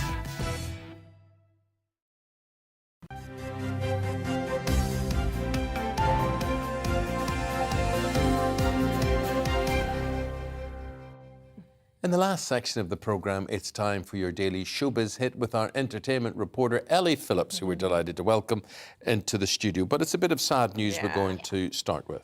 Yeah, sadly, Hilary Devey of Dragon's Den fame, she passed away on Saturday. Her publicist confirmed this. She was only 65 years old. She passed away in Morocco on Saturday evening. She leaves behind just one son called Melvit, who's 35 now. But she's a formidable woman. She came from absolutely nothing. Big presence. Huge presence. Left school at 16, worked her way up in freight businesses, and then set up her own company, Pal X, which, she's now... She left 80 million behind, so she did phenomenally well. Came to prominence when she joined Dragon's Den in 2011. She did it for a year before she switched to Channel 4 and just put a lot into charity work as well. She had a stroke in 2009 and then was part of the Stroke Association, so really wanted to help other people as well, which I think says a lot when you don't need to, Very sad, very, very sad. What about the Tony Awards? 75th ones held in New York City's Radio City Music Hall. Broadway sort of achievements. Yeah, so this is Broadway, New York City, but actually Brits did really, really well. It was a lot of West End performances that have gone over to New York that really led the way in the big gongs. The big one was the Lehman trilogy, which is obviously about the Lehman brothers. Hear this last night, Ariana DeBose, you can see here, she performed and hosted. Incredible night of performances, which you're going to expect if it's a Broadway production. But yeah, Brits did so well. Sir Sam Mendes, Sir Simon Russell Beale, they won for Best Director, Best Actor in a Play. Company, Best Musical Direction, Mariana Elliott. And Six, which you've not seen it, is phenomenal. It's the Six Wives of Henry VIII the musical. only bit I've seen of it is when it was Party at the Palace during the Jubilee. And they did the sort of mashup of West End shows and it ended on them all in these kind of Tudor outfits. Costume. And it was absolutely amazing. Incredible. Talk about Henry VIII. They're performing at Hampton Court. Oh. Very soon. I heard that on the radio yesterday. Nice. Yeah. They are really good, super talented, and it's so great to see us kind of represented over there and doing super well. And history was made by a Brit as well. Toby Marlowe won history, the first non-binary Tony winner, which is amazing. They won it for original score for Six. Oh, right, okay. Yeah, so really good news I for noticed Brits. that the 6 lead characters in that were all completely diverse. I think there was only one white wife. Yeah. So it's obviously, pushing the boundaries on the whole sort of... Exactly, and then making history doing so. So fabulous news for us over there. Now, you mentioned the Lehman trilogy. What's that, the bank? Yeah, so it's about the brothers who went over to America as immigrants, and then it takes you through that. So it's in 3 parts. That's why it's called the trilogy. To the collapse of the bank. To the collapse of the bank. So it takes you through the whole thing, and it's it's meant to be amazing. Right, that's okay. So in your extra Tony Award news... This is just for me because I love her, yes. So Jennifer Hudson, who is the most phenomenal ever, she has become what we call an EGOT, which is an EGOT, and it means you've won all 4 major entertainment categories. So you've won the Emmys, the Grammys, the Oscars, and a Tony. So she's just... And she's Do you the know 17th what? She person. is incredible. Oh, yeah. And so much personal tragedy. Like members of her family being shot and found in dumper trucks and performing alongside Beyonce in, is it Showgirls? Dreamgirls. Dreamgirls. Yeah. Absolutely. Just every talent. single cell in her body oozes talent. Yeah, phenomenal. So yeah, I know she's not a Brit, but I'm obsessed with her, so I had to get her in. Yeah, well done Exactly. her. Yeah, I love one wanted of to her go songs. and see Jodie Comer in this play, Prima Facie, what's the news there? Apparently she's missing. It's only her on stage. Just her, so it's a solo performance. She plays Tessa, who's a barrister, and she has this dilemma about kind of her work and her personal morals and how they collide. And essentially, the run in London ends on Saturday, and over the weekend, Jodie Comer's announced that it's going to Broadway. So if you do want to see it, it's sold out here for the next week. We'll have to go to America. Get yourself over to NYC. So look, we've done the Tonys, we've done big success stories. Jodie Comer, Cinderella, though, what disaster that's been. I know, really, really sad news. So obviously, ended on Sunday at Gillian Lynn Theatre in London. There was a lot of controversy around this. It was a delayed release in August 2021 because of COVID. Then it had to pause because of the pandemic. Now it's ended. So Andrew Lloyd Webber didn't turn up for the final, but he had a letter read out from him in which he called it a costly mistake, which was met with audible boos from the cast and crew and stuff. So that's really sad. It is opening a run in Broadway next year. But you mentioned before the Lehman trilogy, we said it's won really well. That's one of the things lined up to replace it in London. So that might be coming to London in 2023 to the Gillian Lynn Theatre to replace Cinderella. And also something is definitely going to be replacing it is The Lion, the Witch and the Wardrobe. So that's going to start in July and tickets for that go on sale next week. I wonder if it will do better in the States because it's quite a woke version of Cinderella. I mean, if you think of Cinderella, it basically resembles nothing to a traditional fairy tale. Americans will probably love that. I think it will do well over there, yeah. Right. You know, in Belfast, I live in the same street as C.S. Lewis lived. Do you? Yeah, now that's a good one. There's a blue plaque on his house. There isn't a blue plaque on my house, but there's a blue plaque There will on his be, house. don't you worry. Yeah. Oh, there will be, Eamonn. We love it. Thanks very much, Ellie. Thank you. Very, very good to hear from you again. Folks, thank you so much for your company this morning. Hopefully Thank you for your company. Yeah, It's been lovely to have you back. I'm glad to be here. Now, if someone just wheels me out, everything will be fine. We will be back hopefully tomorrow morning to do it all again from 6 a.m. Yeah, that's right. But up next, Tom Harwood has the briefing for you. See you tomorrow. Looking ahead to today's weather, and the UK is looking mostly dry with sunny spells, although some scattered showers will persist in the northwest. Let's take a look at the details. Well, the southwest of England will start Monday morning dry with some fair weather cloud and plenty of early sunny spells, and it will feel pleasantly warm in the sunshine with light winds. The southeast of England will start the morning with a fair amount of cloud, although there will still be sunny spells, remaining dry for all. It's a similar start for southwest Wales, rather cloudy but dry with some bright or sunny spells, and these will be most likely along the coast. To the Midlands, and they'll have a cloudier start to the day with only limited bright or sunny spells, and it will be dry with light winds, and most will see some sunny spells at times. The northeast of England will also have a rather cloudy start to the day with an isolated light shower possible, mainly over the hills, and there will be some sunny spells possible too. Southern Scotland will have a cloudy start to Monday with the cloud thick enough at times for a little light rain or drizzle, especially in the west, brightest in the east. And Northern Ireland will also start Monday on a cloudy note with the odd light shower possible here. So remaining cloudier with scattered showers in the northwest while mostly dry elsewhere with warm sunny spells, especially in the south. And that is how your Monday morning forecast is shaping up.